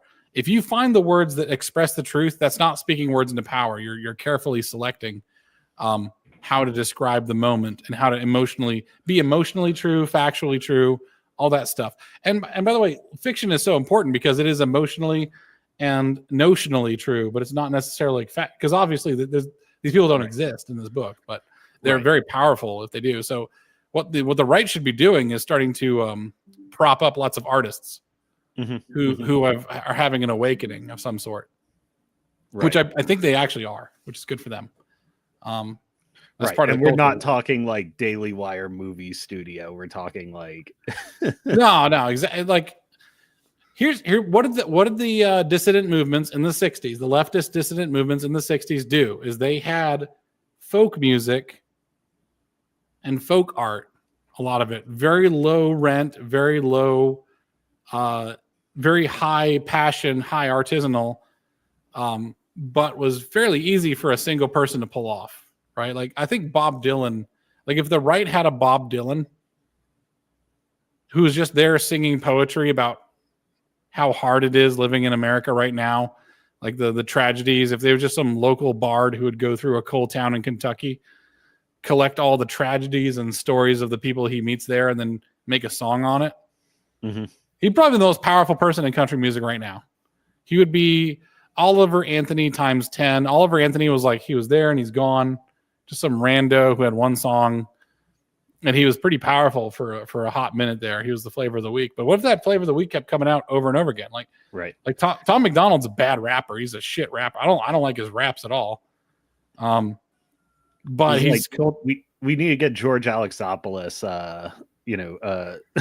an animation studio or something. Yeah, if George Alexopoulos had an animation studio. If I learned how to sing properly, because I write country music as a spare time thing. FEMA ain't coming. No, it's not. It's really not. That was just me fucking around. I like poetry. I really like poetry, and I'm learning how to sing. I got a poem that's really powerful and really. I can't sing it without going to tears, but it's about a friend of mine whose girlfriend had an abortion without him knowing about it, and he's pretty much. And I just made up this mythology of this guy of like. Him going back to the grave on her sweet 16th birthday. I'm like talking about how she changed his life and made him realize he needs to stop, living in that way because there's suffering and pleasure. Like my pleasure, someone else's suffering. That's a really important message to learn. That's relevant. It's like me fucking around in my youth actually created consequences for other people. And I can't live with it. The realization that you're a bad person is actually a pretty fundamental Christian revelation. Yeah. Well, yeah. And I mean, that's, I think, just on a broader metaphysical level, why it's come, why it has become like, because the polarization is real. The political polarization is very real. But one of the things that you're getting is also polarization of moral values. Because we've slid from politics being like, okay, we're on same foundations back and forth around these around these central moral ideas to they've grown further apart, and now you have one side that is like their philosophy is an affirmative moral commitment to evil. Yeah, it is bizarre. It's pure pride. What you said about realizing you're a bad person, it's like, you have to realize you are a monster in order to stop behaving monstrously. Correct. And what you have on the left is a group of people who are like, no, I'm a good person, or I desperately need to prove to myself that I'm a good person, or prove to others that I'm a good person. And it's a constant rejection of their own monstrous nature. It's like how you actually accomplish that is acknowledge that you are monstrous and domesticate it. That's true. I think Christianity's got to come to the fore. Christianity, as it stands right now, I'm not impressed with. Like the average family, because those people who are desperately trying to prove they're a good person lacked that in their childhood, right? Yeah, because they lacked that. Like, I could probably sit down with one of these and this is where I find that the Christians actually have a tremendous, a lot of ground to cover, is that I would look at the reaction to the environmental protesters who would block the roads. Mm-hmm. And you'd see people on the right saying like, oh, I want to just hit him with a baseball bat or an axe, and I hope he gets his hand cut off. And I was like, that's actually pretty monstrous things to think. He's like, he's blocking traffic. He may be stopping people from getting to the hospital. He's a dumb kid, right? Dumb kids do dumb kid stuff. I was like, I can de-radicalize this kid over some coffee in 2 hours. 100%. Like the needs of this kid, is probably like he's horrendously alone. But you don't have people thinking like Christians. You have thinking people, there's too much Roman and not enough Christian in that Roman Catholic. You know what I mean? It's like this authoritarian Christianity. Well, there's also, something else with the modern state of Christians. Yeah. I mean, a lot of them did go woke, but the people who refuse their monstrous nature and appeal to constant moral righteousness, just like woke, there's still they're not a Christian. Yeah. Yeah. There's still a lot of those in the churches. And that's actually like what keeps, almost everyone I've talked to who is like, strongly anti-religious or atheistic. In many cases, they don't hate God. They hate those people. That is interesting. I don't know where to put all these things. Because that is a good point. Like there's how that's why you need to enforce standards, is you do actually need to police your own ranks for virtue. And part of the problem with those that brand of Christian, the kind that rejects that they're sinners or have a monstrous nature, and clings to that sort of woke style moral busybodying, right? They need to be marginalized. They like saying the words cannot be enough. This is actually like, I was talking with Benign Numbers Station the other night, because he wants to have a conversation with you about Catholicism. But one of the things that came up is like, and that Catholics see wrong with Protestantism is, Christ is the source of grace and salvation, but it cannot be faith alone. It must be faith and works, and most Protestant denominations reject that for faith alone. Faith plus works is super, super important. I'm usually very remiss to take seriously anyone who says Protestant is and then just has a declarative statement. Sure. I mean, I know I'm oversimplifying and eliding over much here. If the thing is, if he wants to apply standards to the Protestantism, he must first apply standards to Catholicism and wonder why that can't be, because it obviously cannot. Mm-hmm. Like, heal thine own house, and then from my house get thee hence. Like, get out of my house. Like, fuck off. You got a massive influx of Catholic assholes on the internet.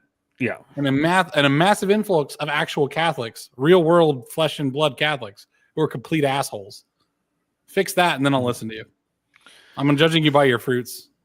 Well, So I mean, nonetheless, whether it's Catholic or not, and I think what we are driving here with, how the Inquisition works, how you police virtue, it must, it can never be just words. It must be words and deeds. And if you don't have deeds, no position of authority. Sorry, goodbye. Yeah, exactly. Well, that's kind of happens with the thing about Protestantism, and I'm going to make a declarative statement that I think is actually quite true, is that Protestants have nothing to stand on for legitimacy other than their deeds. And right. This is sort of I mean, one of the central tensions at the heart of Puritanism is like, okay, you're predestined. There's an elect, but you have to doubt your own predestination, and you must demonstrate it. No, I'm not talking about predestination. I'm just saying that No. I'm just saying that there's sort of a sort of tension.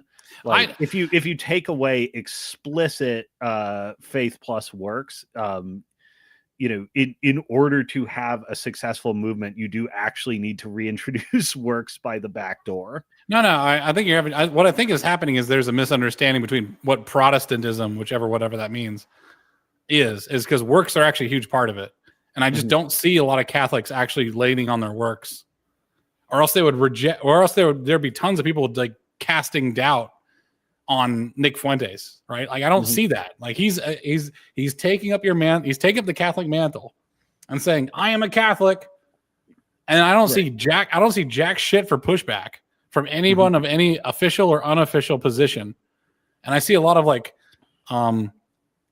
this is the problem I see with it. You see benefit of the doubt being afforded to him because of this moral cloak, rather than people casting. What I see is his sincerity. What I see is the Catholics are tempted by the numbers that Fuentes brings, and they're willing to like let go of the obvious horrendous nature of his dialogue. I mean, this is something that I've talked about, which my acquaintance with the history of it is not super in depth, but one thing I see when I look at the history of Catholicism is that the Catholic Church had to deal with liberation theology in the last century.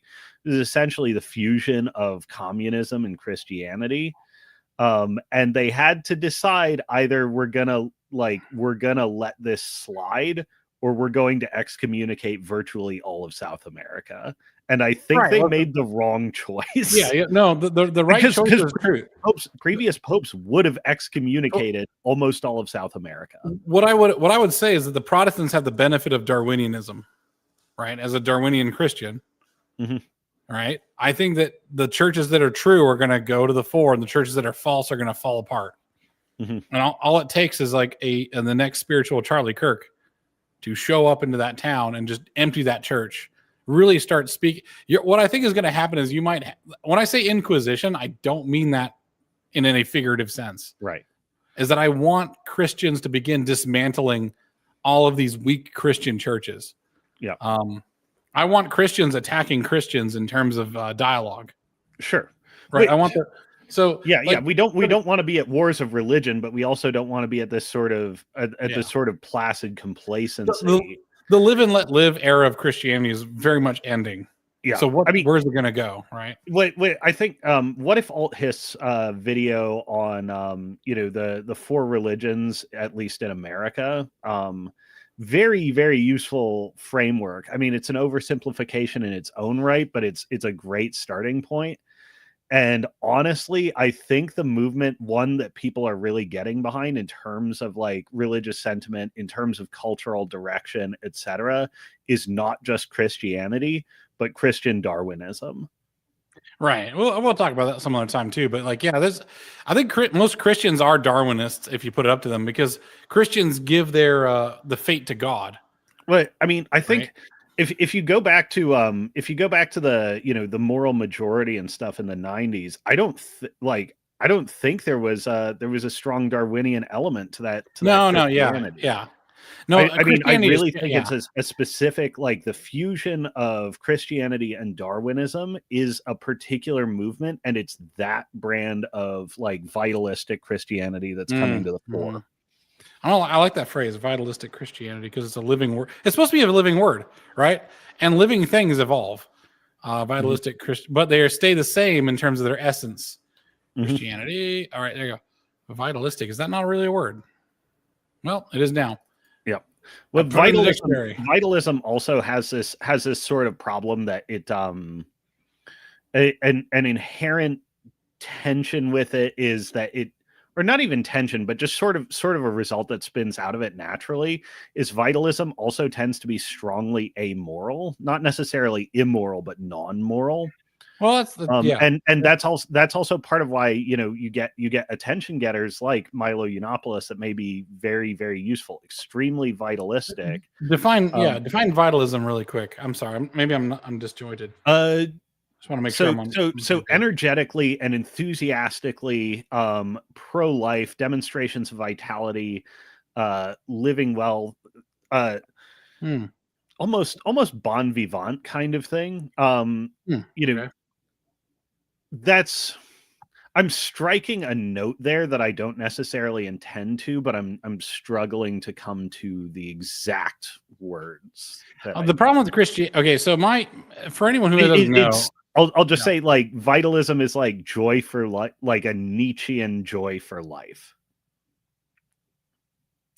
Yeah. So where I'm coming from is a Christianity that was more or less kept in a bottle. I think me and John Javi are similar in this respect, because her Christianity, she's a Indian who is Christian, and they were kept in the sort of Church of St. Thomas in complete isolation until sometime fairly recently. I have to look at my notes, but when you isolate a Christian church for a while, it tends to purify. It's like a pickle jar, You put some stuff in there, you put some vital stuff in there. You put the word of Christ, which is like the salt, and then you end up getting something that's very pure and very alive and very good and very clean. I don't know why Western Christianity is so sterile. Yeah, it shouldn't be. It should be bon vivant. It should. Well, to me, so my Christian church. One day I'll have a stream on this. That's its own thing. I am fairly close to just revitalizing the cult of Manasseh, which is my family name. The cult of Manasseh is extremely powerful, and frankly, I've been waiting and observing for decades now of the American churches, and only the Mormon Church is able to rival it. There is a Christianity that people have that lacks presupposition and is purely adaptive, and is always alive to the times. And it's about the youth engaging with the elders and then taking over. Like, we're always being replaced. Like, death being inevitable and death being celebrated is allows the young to take over. The Mormons are very close in that, because like I spent a year with the Mormons as a Mormon, and fantastic church. Everyone's a priest. Every man is a priest. And every man should be able to start a church on their own, and every man is a missionary. In fact, missionary work is usually a prerequisite to getting a serious wife, unless you're a weird freak like me, who happens to have the last name of Manasseh, which just so happens to be like one of the two houses of the priesthood. I don't know. It's just a weird thing. People like looked at my last name happens to be Manasseh, and that's like one of the main houses of Mormonism. It's basically like if I had my noticers check your early life history and go, oh. They think God chose it, honestly. Because I tell them my early life history, and like, holy shit, this guy his great grandfather just randomly chose Manasseh out of the Bible. Praise be to God. It's like, and I'm but anyways, I couldn't hang with their religion. I just didn't. I prayed on it, and I was like, this isn't for me. Is what it is. Anyway, it's all good. Go ahead. Yeah. Just the I think something that I think you sort of hinted it, but American Christianity sort of spent the last century or so bitching out and becoming this very tame. I mean, essentially becoming the very thing that Nietzsche hated Christianity for. Yes. But that specifically the fusion of Darwinism and Christianity curbs the amoral tendencies of Darwinism with genuine purpose, and it also infuses essentially reinfuses Christians with the animating force of death. Yes, death is vital. If you do not have death, then you do not have life. Right. Yes. A plant has no reason to thrive in the sun if it does not know the darkness of the night. The darkness of the night. Yeah. Blessings with humility. All right. So if Christianity is going to be central to the new right, and I believe it is, punishments and blessings with humility Erica Kirk just demonstrated one of the worst things that a woman could ever experience is the death of her husband violently and with fanfare from the enemy. And she did it with humility. Humility. She did not use the opportunity.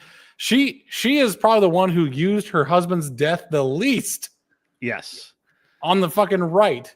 Yeah. Of the person with the most right to surf that coffin, she ain't even put her feet in the water.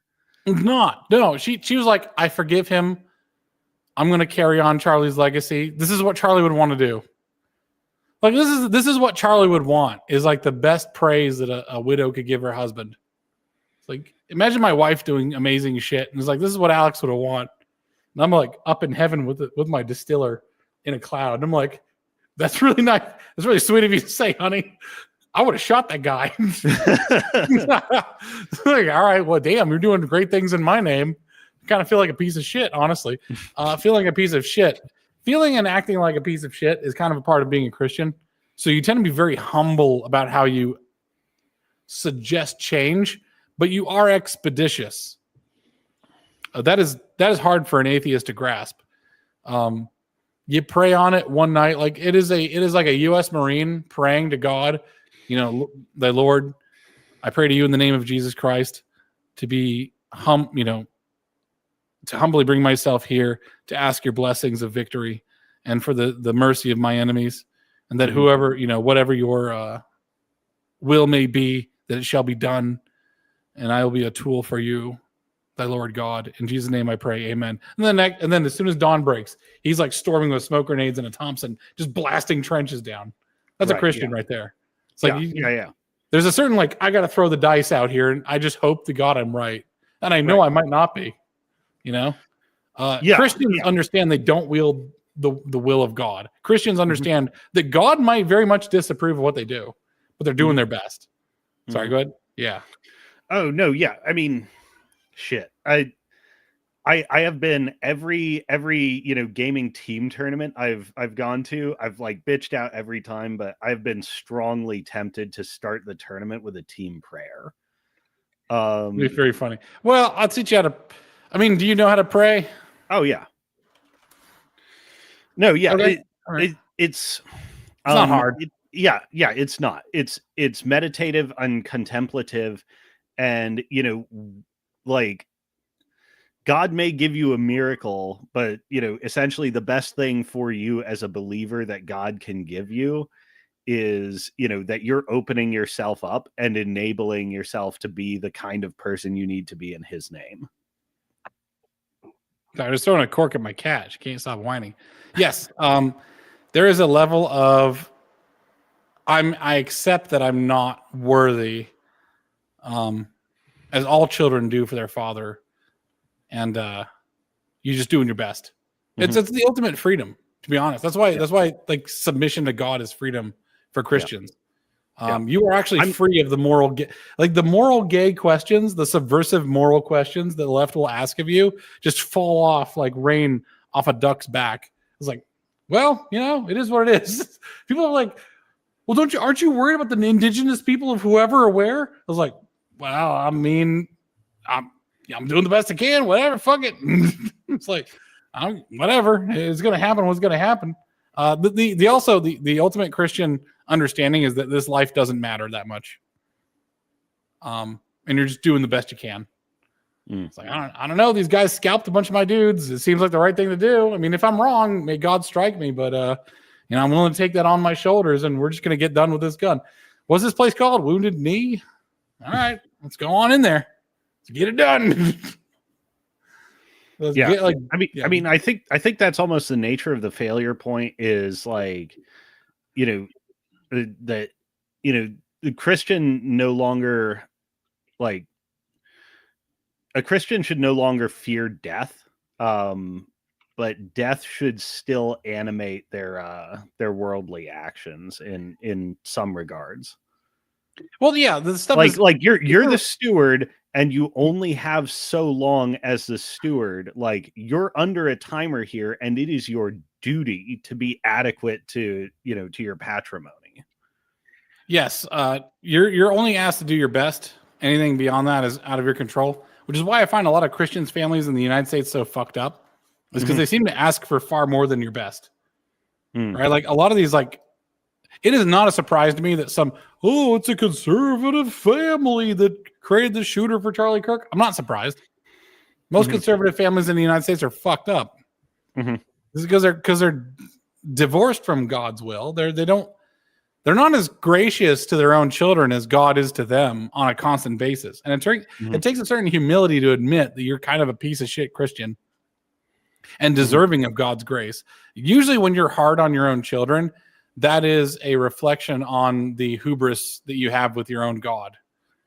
Like you should be very gracious. And I just see common cruelty in America, especially with these sort of like heartland Americans who are supposed to be the soul of the nation. It's like, you guys are actually treat your children pretty much like shit all the time. It's like, why can't you just accept that your son is like a weirdo who likes sock puppets and wants to make a YouTube channel? Like, if that was your brother or something like that, you'd probably be okay with it. It's like, stop judging each other. People are weird, man. You got a spare bedroom for him? I do want to draw attention to do your best. Because that's different from do okay. Correct. Yeah. Well, I mean, who's gets to determine what is which, right? That's a tough one. Tough one. This is what draws the main Christian thing, is that everyone's relationship with God is very personal. And you should see very little of it in this part. Is like, sometimes someone else's best, like for my wife for a while, like she would sleep most of the day. She would have like lots of trouble. She couldn't get up and do stuff. She was like a sleeping beauty, right? She'd be up for a couple of meals, then she'd go back to sleep. That was her best. And me trying to get any more out of her would actually be terrible. Sure. It turns out it was like lifestyle changes and stuff that got her out of it. I think sertraline, and she was like actually properly mentally imbalanced with her brain chemicals, like with a serotonin. But like before that existed, right? You just got to be okay with your family members being kind of fucked up. It's the rebellion. It's like a lot of people rebel by going online, because that's where they're accepted for their faults. And I see the American Christian family needs to sort of cut this perfection. To be a Christian is to be very far from perfect. Right. Yeah. So I see a lot of problems with most Christian families. They're cesspools they're like spawning grounds for leftists. Something's got to change, brother. Yeah. I mean, I agree with that. I agree with that broadly. I'm going to have to think about do your best, because it's not do my best or, do somebody else's best. It's do your best.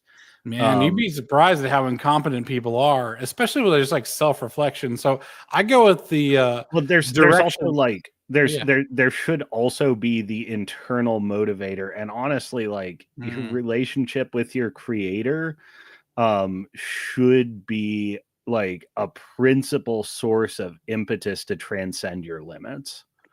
Well, it's like, imagine if Carl Benjamin converted, right? He's an atheist. He cannot experience, maybe you're the same way, is that you cannot experience this weird divinity of God. You're very much trapped on this plane, and you have to just do it by pure faith. I have a lot of sympathy for people who are atheistic, and they're doing this by pure faith. Because you're not supposed to believe it necessarily, like believe it in the way that you see it. You know what I mean? It's a belief that transcends reason. So like for you, your best is probably, you're not going to be the first one out of the trench. You're going to be the first. You're going to be a little more analytical than that. And you're built differently. That's okay. I'm not supposed to judge your faith. You would be surprised how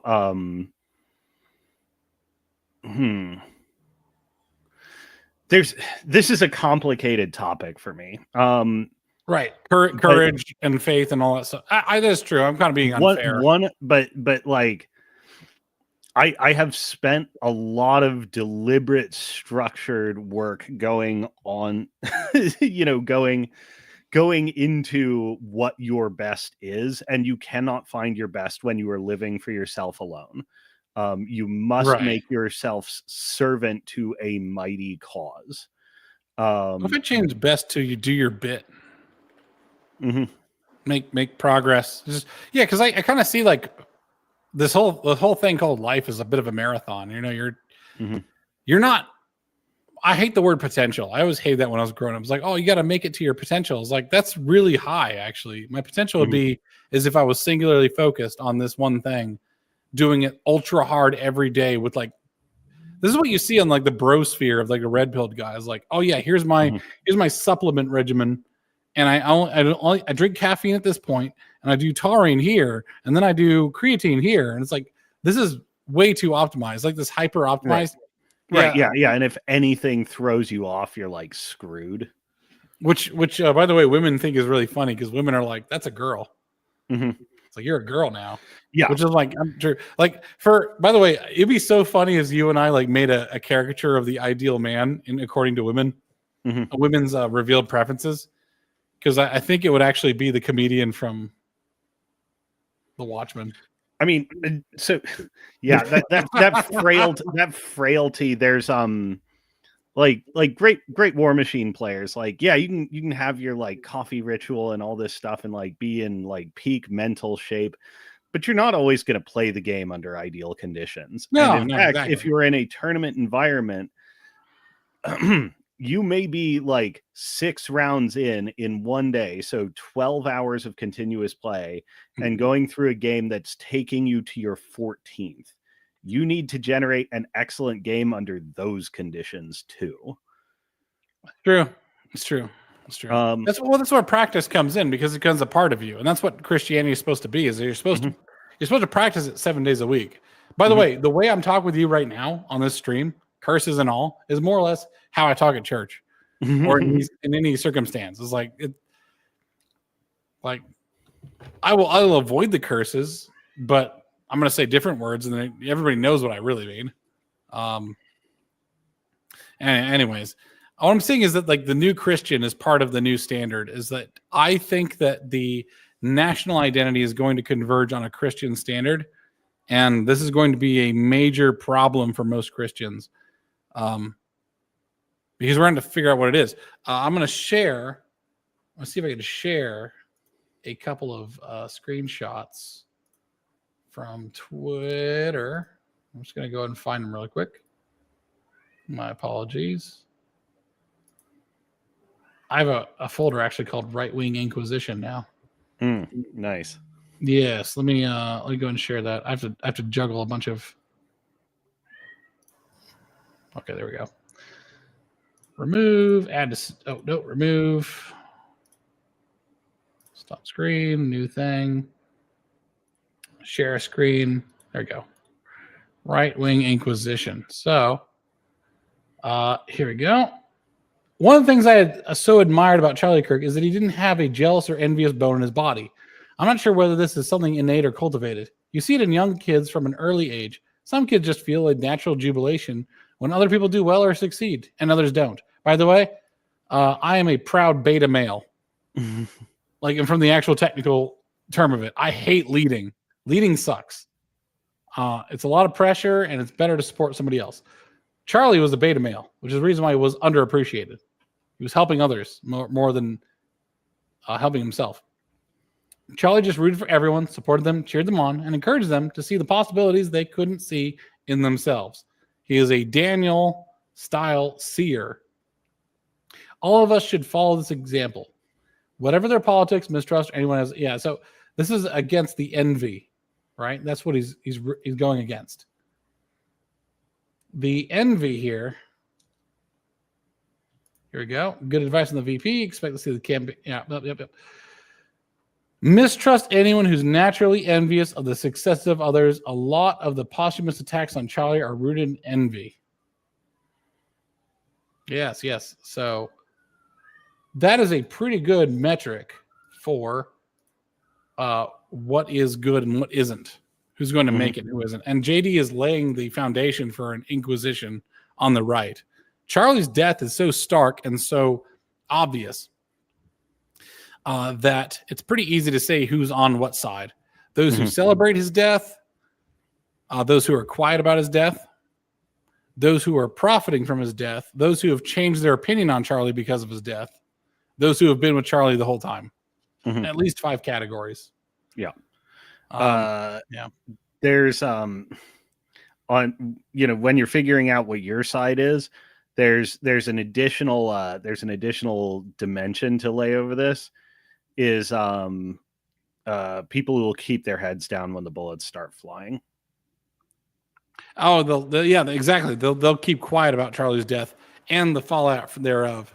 Yes. But not just that, like, you know, there's a substance layer. You know, I guess I would call it the courage, courage coward layer. And we're talking like not just saying things, not just social approval, but real danger. I see what you're saying. Let's pull up this right now. Here's the final ending lessons, right? Because that sounds like an ending lesson sort of thing of like, we are the courage coward layer, courage versus coward layer. Bullets flying. Who is trying? There you go. Do you want to throw that one back up on screen again? Oh shit! I'm so sorry. All good. Thanks. Appreciate it. Yeah. The ending lessons of stochastic terrorism is real. And we're going to learn about true allies, which is, by the way, what I said about allies in the rules for radicals, is that allies are obligated to step in. If they don't step in, that's a major problem. This is all stuff I learned from the left, by the way. They usually lock ranks. That's an issue. No, yeah, because when you don't have people like moving into their proper place, acting their role, doing what they're supposed to do, it's really easy for you to lose credibility and to lose operational effectiveness. And I mean, that's what we're dealing with right now. That's why it's such a fucking problem when somebody just like comes out, you know, who was a wilderness friend and just starts aggressively counter signaling you.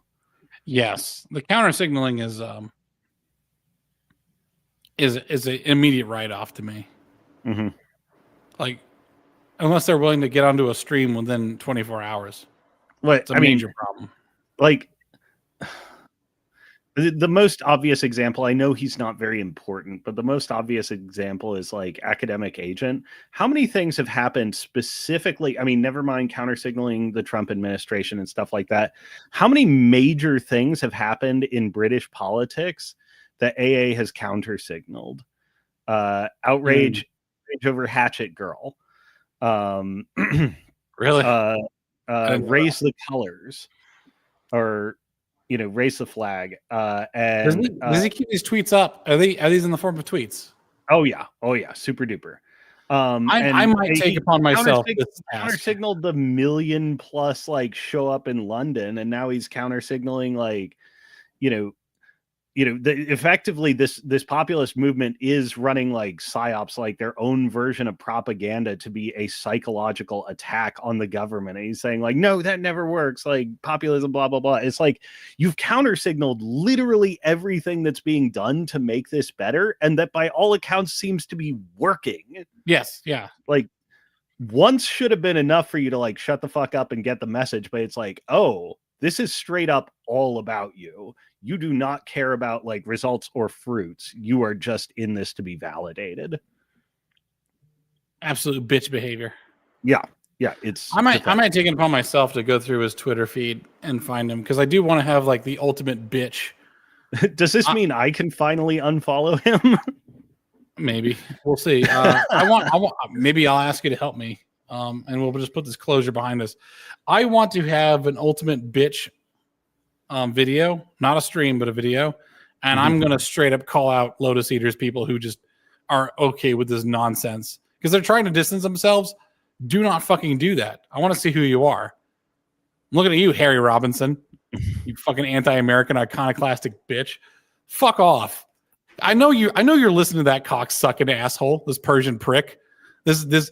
Oh well, he's like trying to find like the anti-American thing to say in every stream. It's like the Americans are the last fucking hope you have. Samson sees that. I think most people see that. You need to put away your British national pride and realize you need some help. God damn it. Yeah. Shit.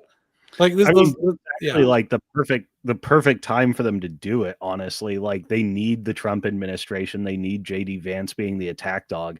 Because could you imagine, like the Brits trying to do what they're doing under a democratic government in America? Yeah.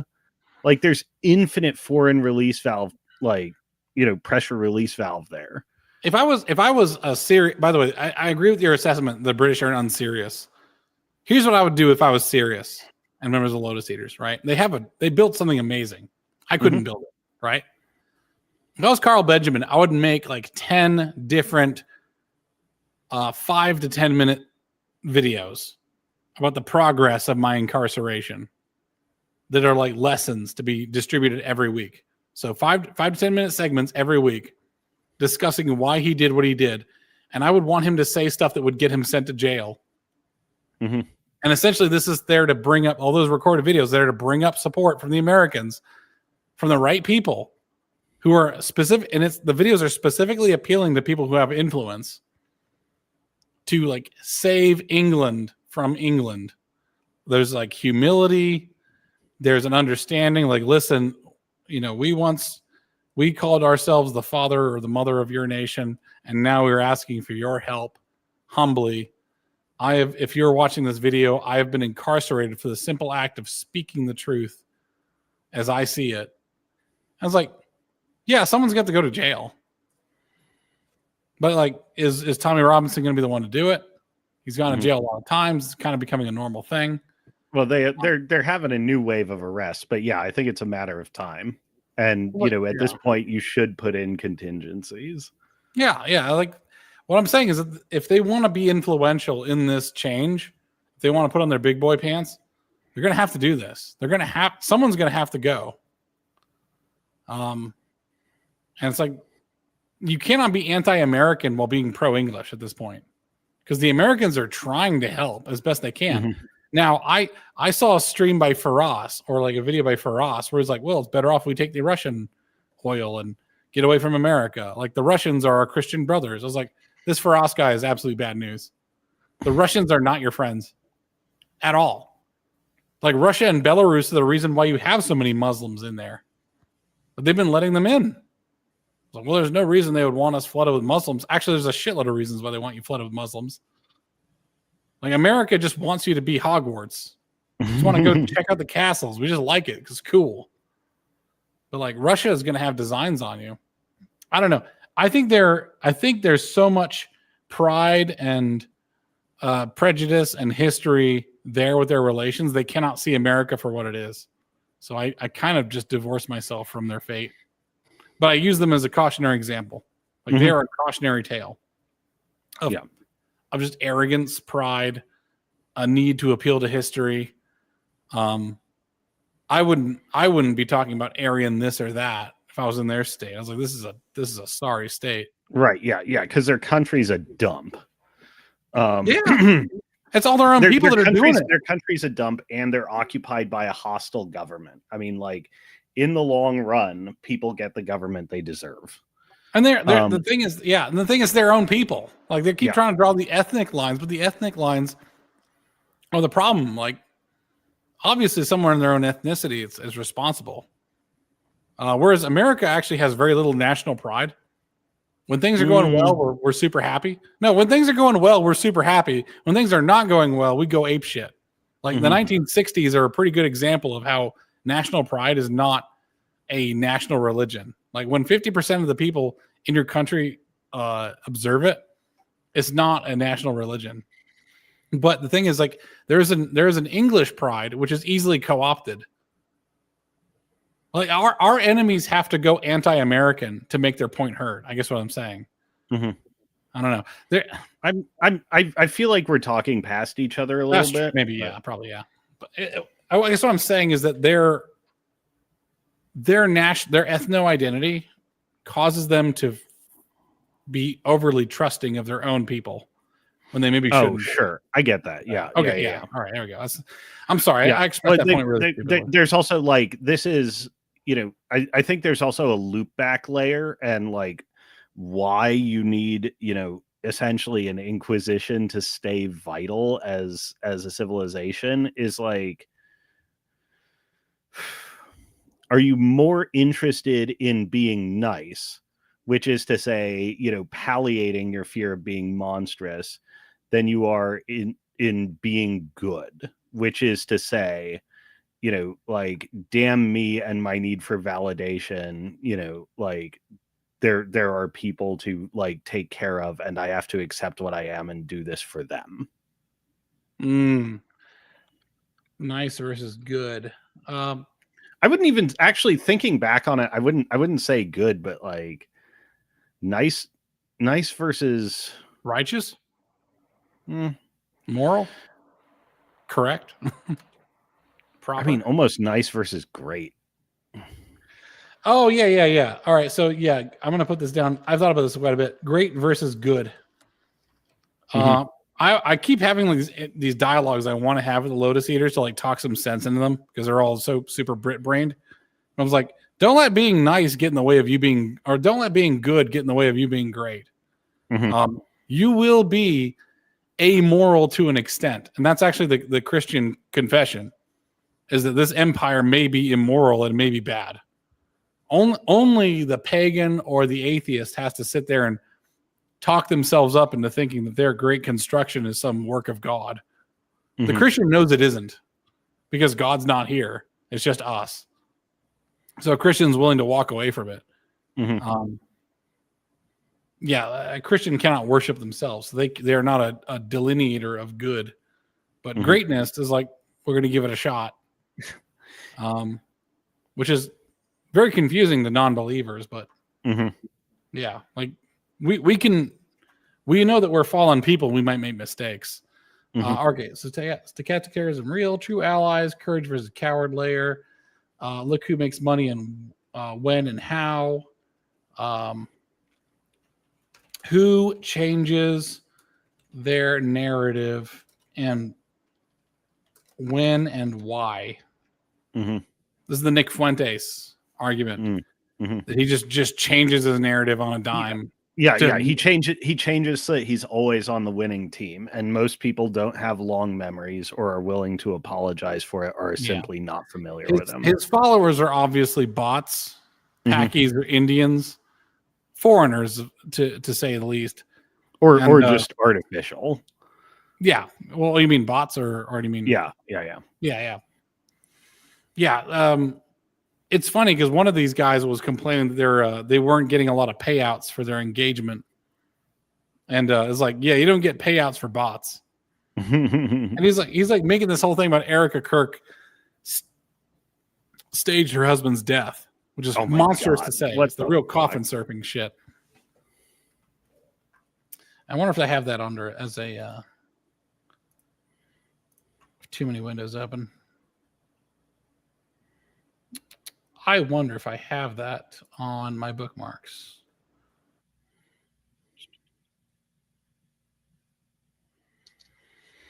Here it is. All right, I'll go ahead and share it. This is bullshit. All right, there we go. I'll share screen. Broke ass influencers. Bada bing, bada boom. Pop it on the stage. There we go. The last post in this thread is crying that he doesn't get paid to post this slop. Just a disgusting person. Here he is starting out. This might be an unpopular opinion, but I find it weird how a widow has stepped into the CEO role, delivered 2 speeches, one at a stadium memorial, and is already going on podcast 2 weeks after. Yeah. So he's basically saying that Erica Kirk shouldn't. He's basically just grief posting. And the last thing of his whole diatribe is like, 10 million impressions, 140,000 likes, and X doesn't pay me despite being monetized. Please fix this. Yeah. Captain Dreamer here. The last post in his thread is crying about he doesn't get paid to post this slop. Just a disgusting person. These people are just doing it for the money. Yeah. I'm gonna offend present company. There's a lot of countries out there who a couple $100 is a big difference. In America, It's not. Like in America, it's not a lot of money. And they're willing to say the most atrocious shit on X, pretending to be an American or American adjacent.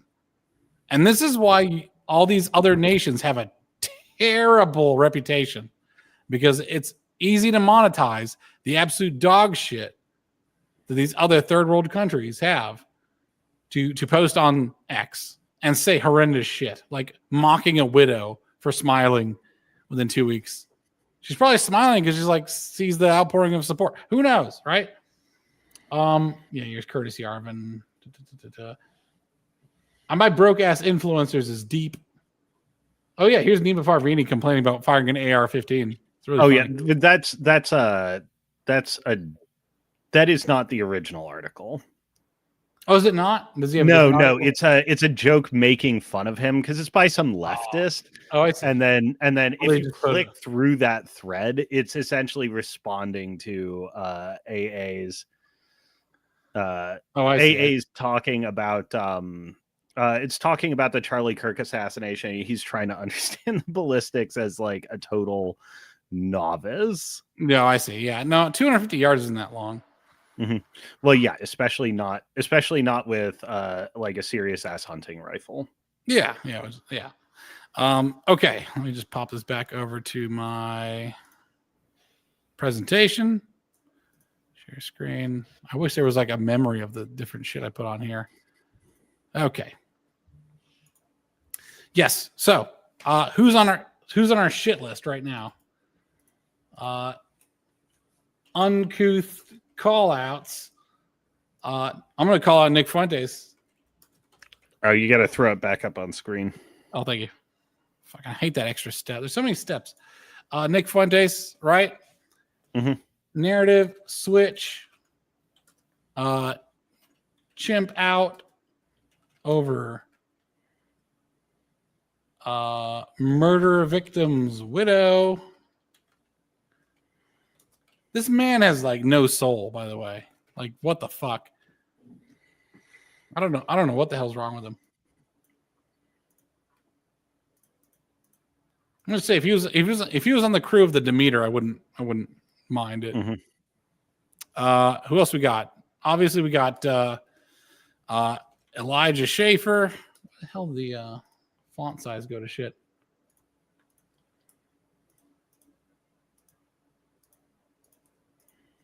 However you spell that. Jew Cole posting.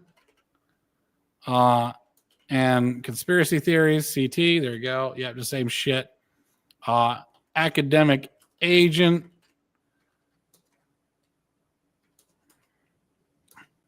Just narrative manipulation. Mm-hmm. I don't even know. I would also throw emotional incontinence on there. Emotional incontinence. Being a bitch. Yes. On Maine. Yes. Who else we got? Fucking hell. We got the usual suspects, which is your anti-Israel crowd. Yeah. You're sort of like Twitter mids. Yeah. It doesn't even just have to be anti-Israel mids, although that's like a pretty strong giveaway. Yeah. Just some of these accounts that are like, yeah, slop jockey mids. If they don't have anything to talk about besides the current thing, like if there's no substance beyond the current thing, that's generally a dead giveaway that you're dealing with a slop jockey. I would put Oren McIntyre in here because he still seems to me to be a subversive. Like he simply does not have the shared values.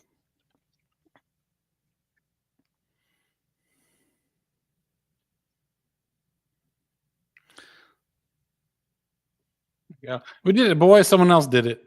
Yeah. I'm gonna call him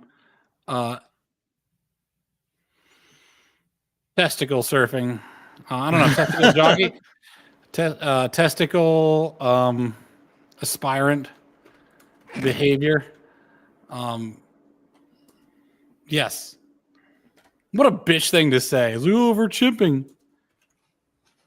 I'm gonna call them chimp tards. Mm-hmm. Yeah. What else we got? Aaron McIntyre. Any of the philosophy people? Has Dave Green said anything stupid as well? I don't follow that guy. I don't like Dave Green. I would put him also in the same category as Oren McIntyre, where it's like you're straight up a subversive. Like you don't have the values of conservatives. Like, it's like one of those like you're close, close enough for government work kind of thing. Like there's one, there's a lot of power level hiding. Two, it's which just I don't endorse dishonesty. Yeah, my power level hide is when it's just not polite. Right, yeah. Or when the idea is not baked enough to be understood in the spirit it was meant. There you go. Yeah. Like, but, what are they hiding? But when you're deliberately disingenuous about your beliefs, is like, get the fuck out of here. Yeah, you're violating one of the common rules of decency, and that's valuing honesty and truth. No, yeah, I think open about your intentions is also a major one. Right. Yeah. I mean, you talked about some people essentially being like basically spiritually leftists, like their overriding worldview, whatever their espoused philosophy is like it's their espoused philosophy is a rationalization for a fundamentally leftist worldview. I think Dave Green he strikes me as one of those. He's also one of those people where it's like, you can get away with a lot of shit by like, having ain't nobody got time for that kind of content. Yeah, Dave Green is one of the, like, I have caught a lot of incidentally Dave Green stuff where I'm like, that's really like, I'm pretty sure you're in the enemy camp, buddy. Yeah, the thing is they're so difficult to study because they just put out so much shit. Yeah. I mean, it's also for nobody though. Like, who watches these guys? It's a good question. Like, I don't see it actually filtering in. Like, right. So they're attempting to be subversive, but the thing is, being subversive means you get attention. So back in the day, you'd be subversive by being like Jane Fonda with great tits and like an awesome rock song, but now it's just like some like Rush Limbaugh's desiccated corpse drawn out to like drone on for 15 minutes about Sartre or some shit. It's like, nobody wants to watch this Tobias Funke looking motherfucker talk about some random philosophy you don't care about. Like, there's no sex. In other words, it's subversion without sex. There's nothing to subvert in there. Sex, drugs, rock and roll. There's nothing there. So it's just like, I think he's just pissing in his own pants. Yeah. And I mean, we're ones to talk being like, regular 3-hour live streams, but this is all in the interest of getting it like condensed. Well, yeah. The live streams are here basically for us to think out loud. Right, exactly. The actual videos will be forthcoming if some disaster doesn't befall me yet again. I gotta get off my ass to do video records, because there's a bunch of our live streams that I actually want to go back through again and extract ideas and make them concise. Yeah, by all means, react to the live streams. I actually encourage everyone to do that. Like, if Luna wants to really like give her 2 cents on why Jonathan Harker is a bitch, like, that's fine. I'll put it on there. I don't care. Well, but anyways, like there's somebody I would almost be inclined to add to this list is James Lindsay. I'm not sure. Like, I muted him. I actually don't see him at all. Wait, he's also just painful because it's like massive target selection misfire. Like, like his woke right accusations, and we've talked about this in the past. Like, you've got this overly formalized, and you are just spraying like blatant friendly fire. Yeah. He's also like, ain't nobody got time for that. Like, maybe we could do better then. I don't know if we made tight videos that just said, like, I just put in a video called "The Real Definition of Woke Right," and it's just like the best definition. We just spam Twitter with it. Like, as soon as somebody says like something, what is a woke right anyway? Just like, here's our video. Yeah, I think that term actually, like, the way James Lindsay conducts himself is like so counterproductive. Well, he's a Gamergate atheist. Which he just conducts himself in completely counterproductive ways. And like, there was a time where I had time for some of that, and like, okay, I understand what you're saying, but like, even when your message is good, your messaging is like terminally ineffective, Yeah. So I'm gonna say like terminally ineffective. Being useless is as bad as being an enemy in my mind. It's like just retire, go off on a high note. I don't have any more things to say on this subject. Do you have any more? Do you want to add? No. Okay. In summary, really, the right is going to have to start an inquisition about who belongs on their side, like who's profiting, who's making money, who needs attention, who has iconoclastic values, who is subversive, and they're going to have to go through and start finding out who doesn't belong. And here's the greater implication is that if you're still associating with someone who doesn't belong, you're going to feel the consequences of that. And it's going to lead to a massive investigation. I say this stuff about like Harry Robinson out of a bit of love is like, you must stop associating with this guy because it's going to destroy you. And if you allow any of his rhetoric to creep into what you say, you're going to say dumb shit without intending to. Yeah. And that's the danger of subversion. Yes. The any Brit who has a brain knows that America can be a great force of good, and to alienate America is a horrendously bad decision. Right. Well, it's also the current like political heads of state and presumably the people like driving what's actually being done are avowed mortal enemies of the American forces that fucked up the British. Like yes, do not get this twisted. I mean, enemy of my enemy is my enemy, and like my enemy's enemy and nothing more. But you gotta be aware that there's like, like they may be significantly more friendly than you would think, and getting conflated, the deep state of the past and the current America that's going on doesn't do you any favors. The problem is these guys build their entire identity on history, so they can't let go of history until they become American. This is why Americans actually have a huge advantage. It's an essentialization or reification problem is essentially what I'm arguing. Is that when they talk about America, they're essentializing it and reifying it as a single thing, when in fact, America is a complex organism made up of many competing strains, and how it behaves politically and internationally is like can actually be quite variable because of the different. Like you've almost got too macro of a view of America if you're saying or thinking these things. Yeah, true. You don't know how, you don't realize the wind is blowing a different direction now, and it's a morning in America. Like it's a new day. Yeah, and I would also argue is like a lot of the problems that you had with America before was America working under the influence of Europe. How do you mean? Pre-FDR. Oh, sure. Yeah. That's the entire new America that came out that exploited them and fucked them over is entirely a product of Europe and our influence. If Europe had been stronger, these subversive elements of America would never have taken hold, I think. We've gone through our Great Depression, probably had a big fight out of it, like another civil war at worst, and then just came out of it as Americans. They're retarding of us via their conditions, their war conditions, have enabled America to become the beast that it is. Like our intelligence agencies are entirely a result of their wars and the Cold War that followed. Yeah. So it's like, I mean, America doesn't live in a vacuum. I guess what I'm saying is like we're not like we are intrinsically tied to Europe, and to see America as le bad. As like, no, this is made in your images too. Right.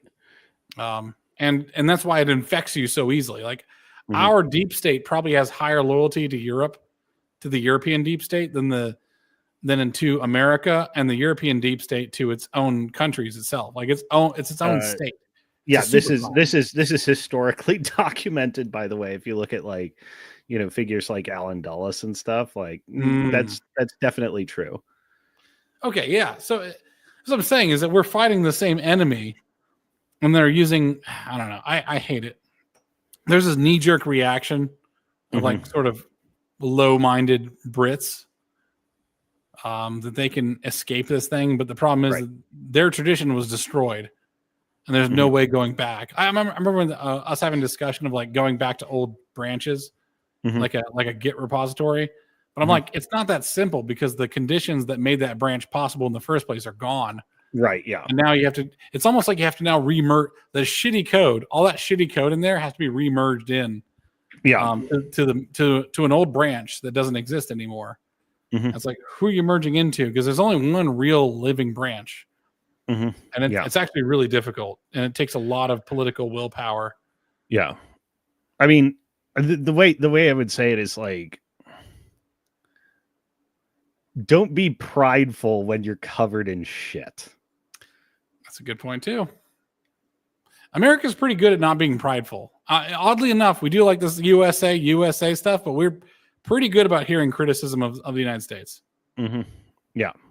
So it's weird because America is a living paradox, is that we are very prideful for our nation, but we're kind of quick to criticize it, and we're willing to like listen to people criticizing it. It's very weird. I don't understand fully.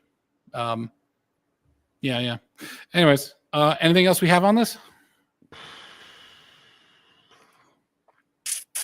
I can't think of anything.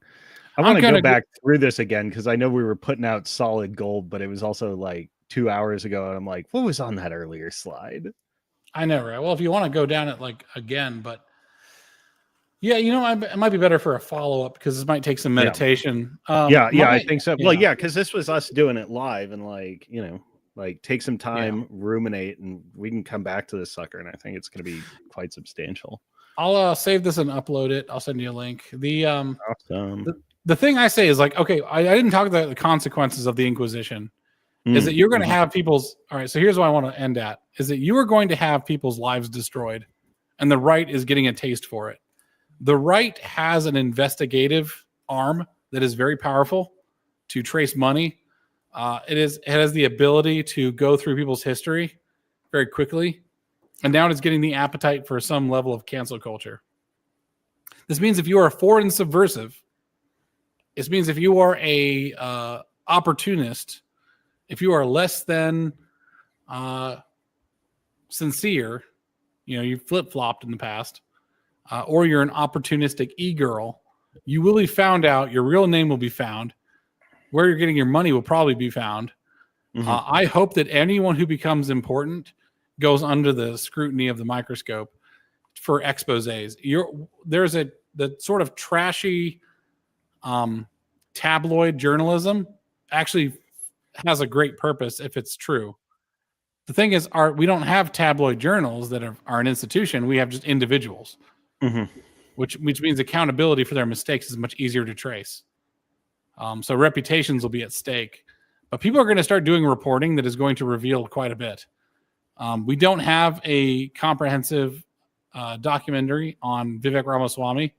That probably would be coming, especially as AI gets better. I would expect a lot of media come out for people to get the money that they're lacking now from the election season. They're going to try and make up for it by production value. I'm expecting things to get a lot heavier duty as the left becomes less of an enemy. And we're starting to look for enemies because that big machine of investigation is going to need to do something else. Yeah. I mean, an important point is like, don't stop prosecuting the war to start having infighting until you've actually won. actually won. Well, I mean, it depends on what the biggest threats are, right? So a bit of gray area. I think when do you think we're going to know if we won? Like, my prediction is that if we win the midterms, it's going to be a massive blow, and then if we win the presidency in the 2028 election, it's going to be just the death knell, the nail in the coffin. Mm-hmm. If they can't take back Congress or the Senate, either one, in 2026, I think they're absolutely fucked. Yeah. No, yeah. What I'm going to say, like, total victory, like, because this is like, prosecuting, among other things, Geldkrieg. Love that.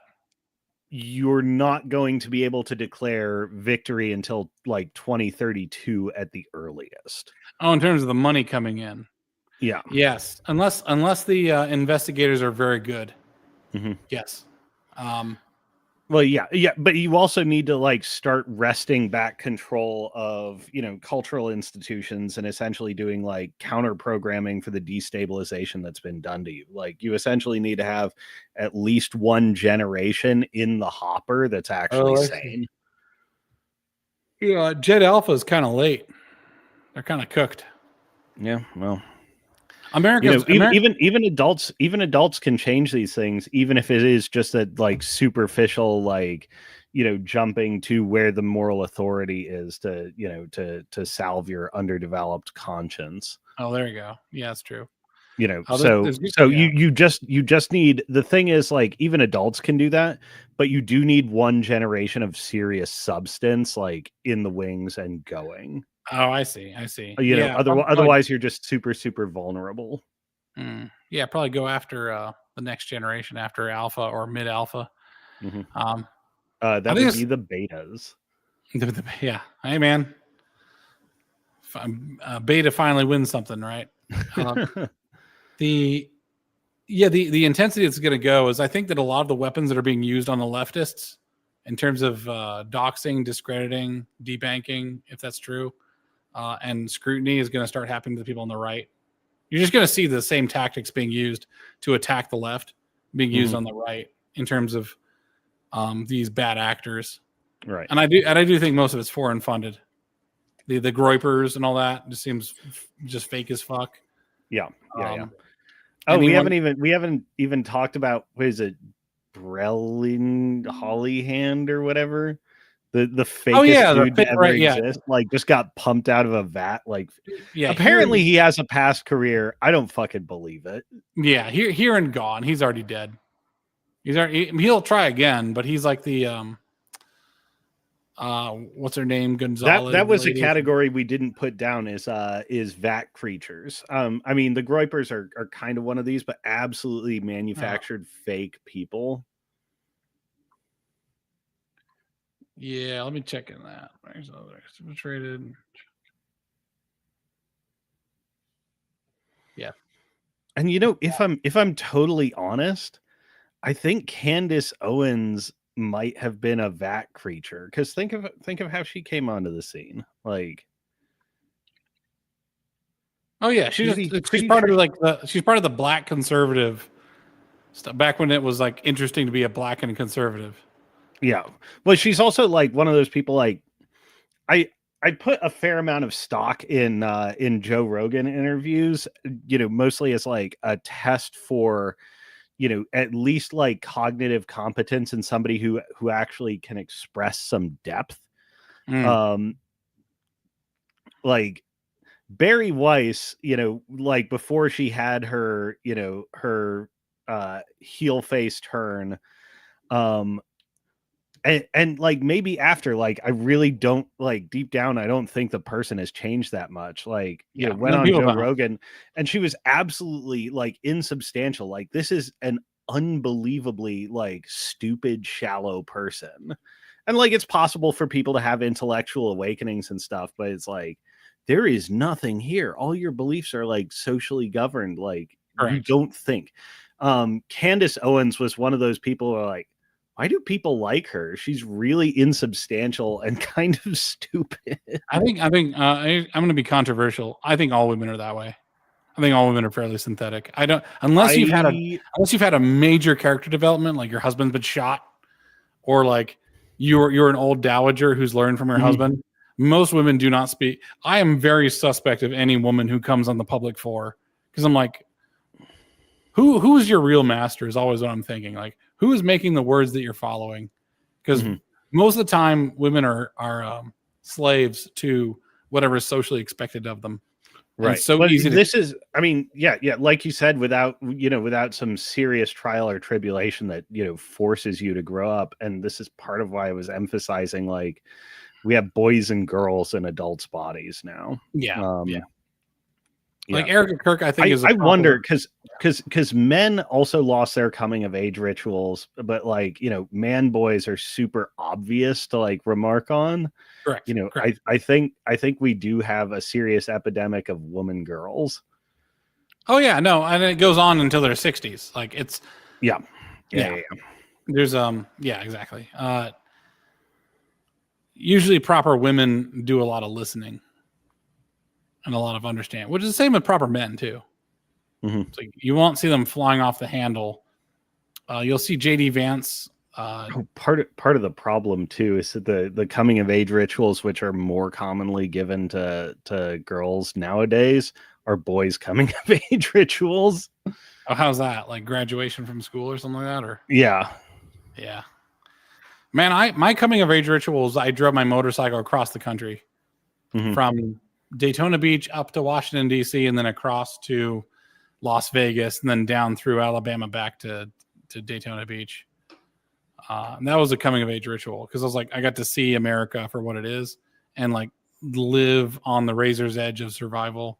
A lot of heat, a lot of cold, a lot of rain, a lot of wind, a lot of nefarious characters, a lot of animals. I was in the pup tent with the machete like James May, and there was pretty funny. But it was my trip though. I was in charge. I went where I wanted to go, and a lot of guys just do what they're told to do. They get pissed off that their life doesn't end up the way it's supposed to, and it's like, well, yeah, you're in the passenger seat for your whole life, so you've turned out to be a bitch because you lived a bitch away. Well, it's also if you understand the engineer's mindset, like, oh yeah, I'm going to develop build and develop something and then turn it into a process so I can step away and it becomes self-automated. Why would you ever look for success or a meaningful existence in an automated process? Yeah, it's already been solved. Right. Yeah. And you are meant to go in as a fungible component. Like that's it. Yeah. It's fine as mercenary work. It's fine, for you to get your nest egg there. But if you ever expect that to go anywhere, like you're sorely mistaken. Yeah, the insight that you brought there is that a proper engineer's mind looks at a lot of these edifices of great complexity, and we're actually fairly unimpressed with the people who use it, and very impressed with those who designed it. A lot of these people want want the institutional power to like, they don't want to have substance themselves, and they believe substance is bestowed by institutions. Well, this is why I think it's kind of like the fanfic kid that gets a hold of Star Wars and says, "Why don't you love me? I have your favorite thing." Yeah. This is why I think that traditionalism is just pure faggotry. It's like you don't understand. You have no introspection as to why this thing worked. You don't deserve to have this thing that worked. And now all you do, sorry, you got time to sort it out. All you do now with this tradition is just paint by numbers. You have no idea to use something that you don't know how it works. You don't actually deserve to have it. It's like if it's because I watched Zardoz last night. It's like if just a bunch of guns shot out at you from the sky and now you're using the guns and you're like praising Zardoz for giving you the guns. It's like, you don't actually deserve the guns. There's nothing about you that makes you special. So I look at all the Europeans who rest on their institutions and rest on their old structures. I'm like, well, you couldn't build this cathedral today. Therefore, you don't deserve the cathedral now. Your ancestors, This is why I think the future belongs to the fusion of Christianity with Darwinian vitalism and the renewing power of death. Well, that's exactly it. If I was going to try and help Europe, I would just demolish everything and make them start from scratch, or at least start from some level that's way beyond, like way before. Let's say I destroy everything that was made after 1890 in terms of books, media, structures, all that stuff. And they have to rebuild. Do you know? At first, I was like, I think that's a bad idea, and then like you proposed a period where like, oh, that just catches the 20th century. This is a great idea. No, the 1890s was the Enlightenment, I think, of real humanity, not in terms of thought, but in terms of the structure of society and its own people. That they had a choice to make it more inhumane, and a realization that they were. Yeah, absolutely. Yeah, and to have to rebuild also means you have to revisit. There's a certain disrespect you have to have of your ancestors to do that. Not disrespect necessarily, but understand that they are human. I think Europe made gods of their ancestors, and they're petrified of changing anything, and they're slaves to their history because of this. Americans do not feel this way. Americans will criticize their ancestors while still holding them as higher, and we'll just try again, which makes us going back to a previous branch actually much easier. You'll see Americans do this in history. It's like even in the 1800s, we were doing that, where you'd have this weird cult that just forms up and decides, yeah, we're going to do religion a different way. Whether it's the Mormons or Oneida or the many other cults that just showed up out of nowhere during that time period. I think there's a lot of layers to this, and like, it's hard to be monocausal. Like, one thing, you're aware of the FDA and like health term, like generally accepted as safe, like, something, some substance has been around, for a while, and it's just by default treated as safe. I see. One, the 20th century and its ideas need the opposite of that. Like, accepted as destructive. regard with suspicion and as dangerous everything that comes from the 20th century until proven otherwise. Yes. 20th century ideas and methodologies and philosophies should always like be regarded as wrong until they prove otherwise. Another like two for the struggle of the Europeans, we may be underappreciating just how much the two world wars plus communism were a massive selection event, like on the order of like the Chinese have, very little reaction to opium because they also went through a massive selection event. Like the Europeans actually, I think went through like a pretty big, like 40-year selection event that like may have like real substantial, like genetic impact on them, and not in a good way. Right. Conditioning. They also had a loss of genetics too, because there's an outlet, right? Like if we just consider it like a petri dish, right? Like different. I think of societies as petri dishes, is that they lost a lot of their self-control, self-governance strains to America. Like America's always been a brain drain in the world, a brain drain and a heart drain, right? Like, which is why I think in America you tend to get the most extreme of the European genealogies. It's like our Italians are way more Italian. Our Germans are very German. Our Anglos are extremely Anglo, and our Scotch Irish are very Scotch Irish. And they're like this weird, almost parody of themselves back home. But the thing about the parodies, all of them in common, do not ask please, and they do not ask forgiveness. They just do what they do. Well, something to remember too about migrant populations is Albion seed wasn't just an accident, and that generally the movement of immigrant peoples follows this pattern. It's not just that, like all the Italians move to one place. It's more like a lot of Italians from this one place move to this other one place. Oh, I see what you're saying.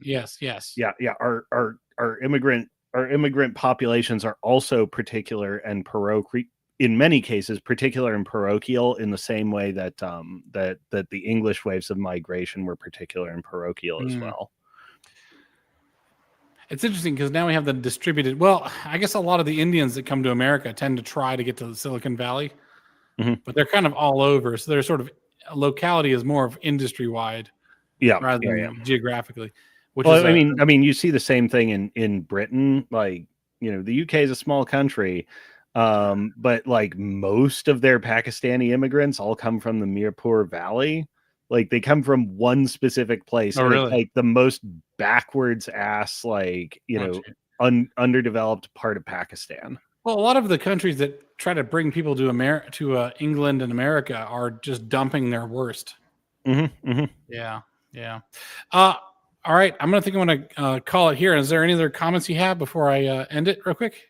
No, that'll just lead to us wandering more because we tried to end like 25 minutes ago and then went on a nice meander. It's all good. We're gonna have on this channel hopefully like more solid thoughts that are put into like 5 to 10 minute videos. I've been wanting to do that, but I've been like facing injuries and like family stuff and just life. Like we don't do this as a full-time job. Which means that you're not getting a bunch of bullshit from some influencers. But it's going to take some time, right? Rest assured, though, it's going to be fairly well thought out. You're not getting bullshit from influencers. You're getting influence from bullshitters. You know, in vino veritas always. If you're going to hold on to something. All right, guys. Appreciate you guys hanging in here. I will see you guys later, and have a good one. I got to do my queen wave. Queen wave.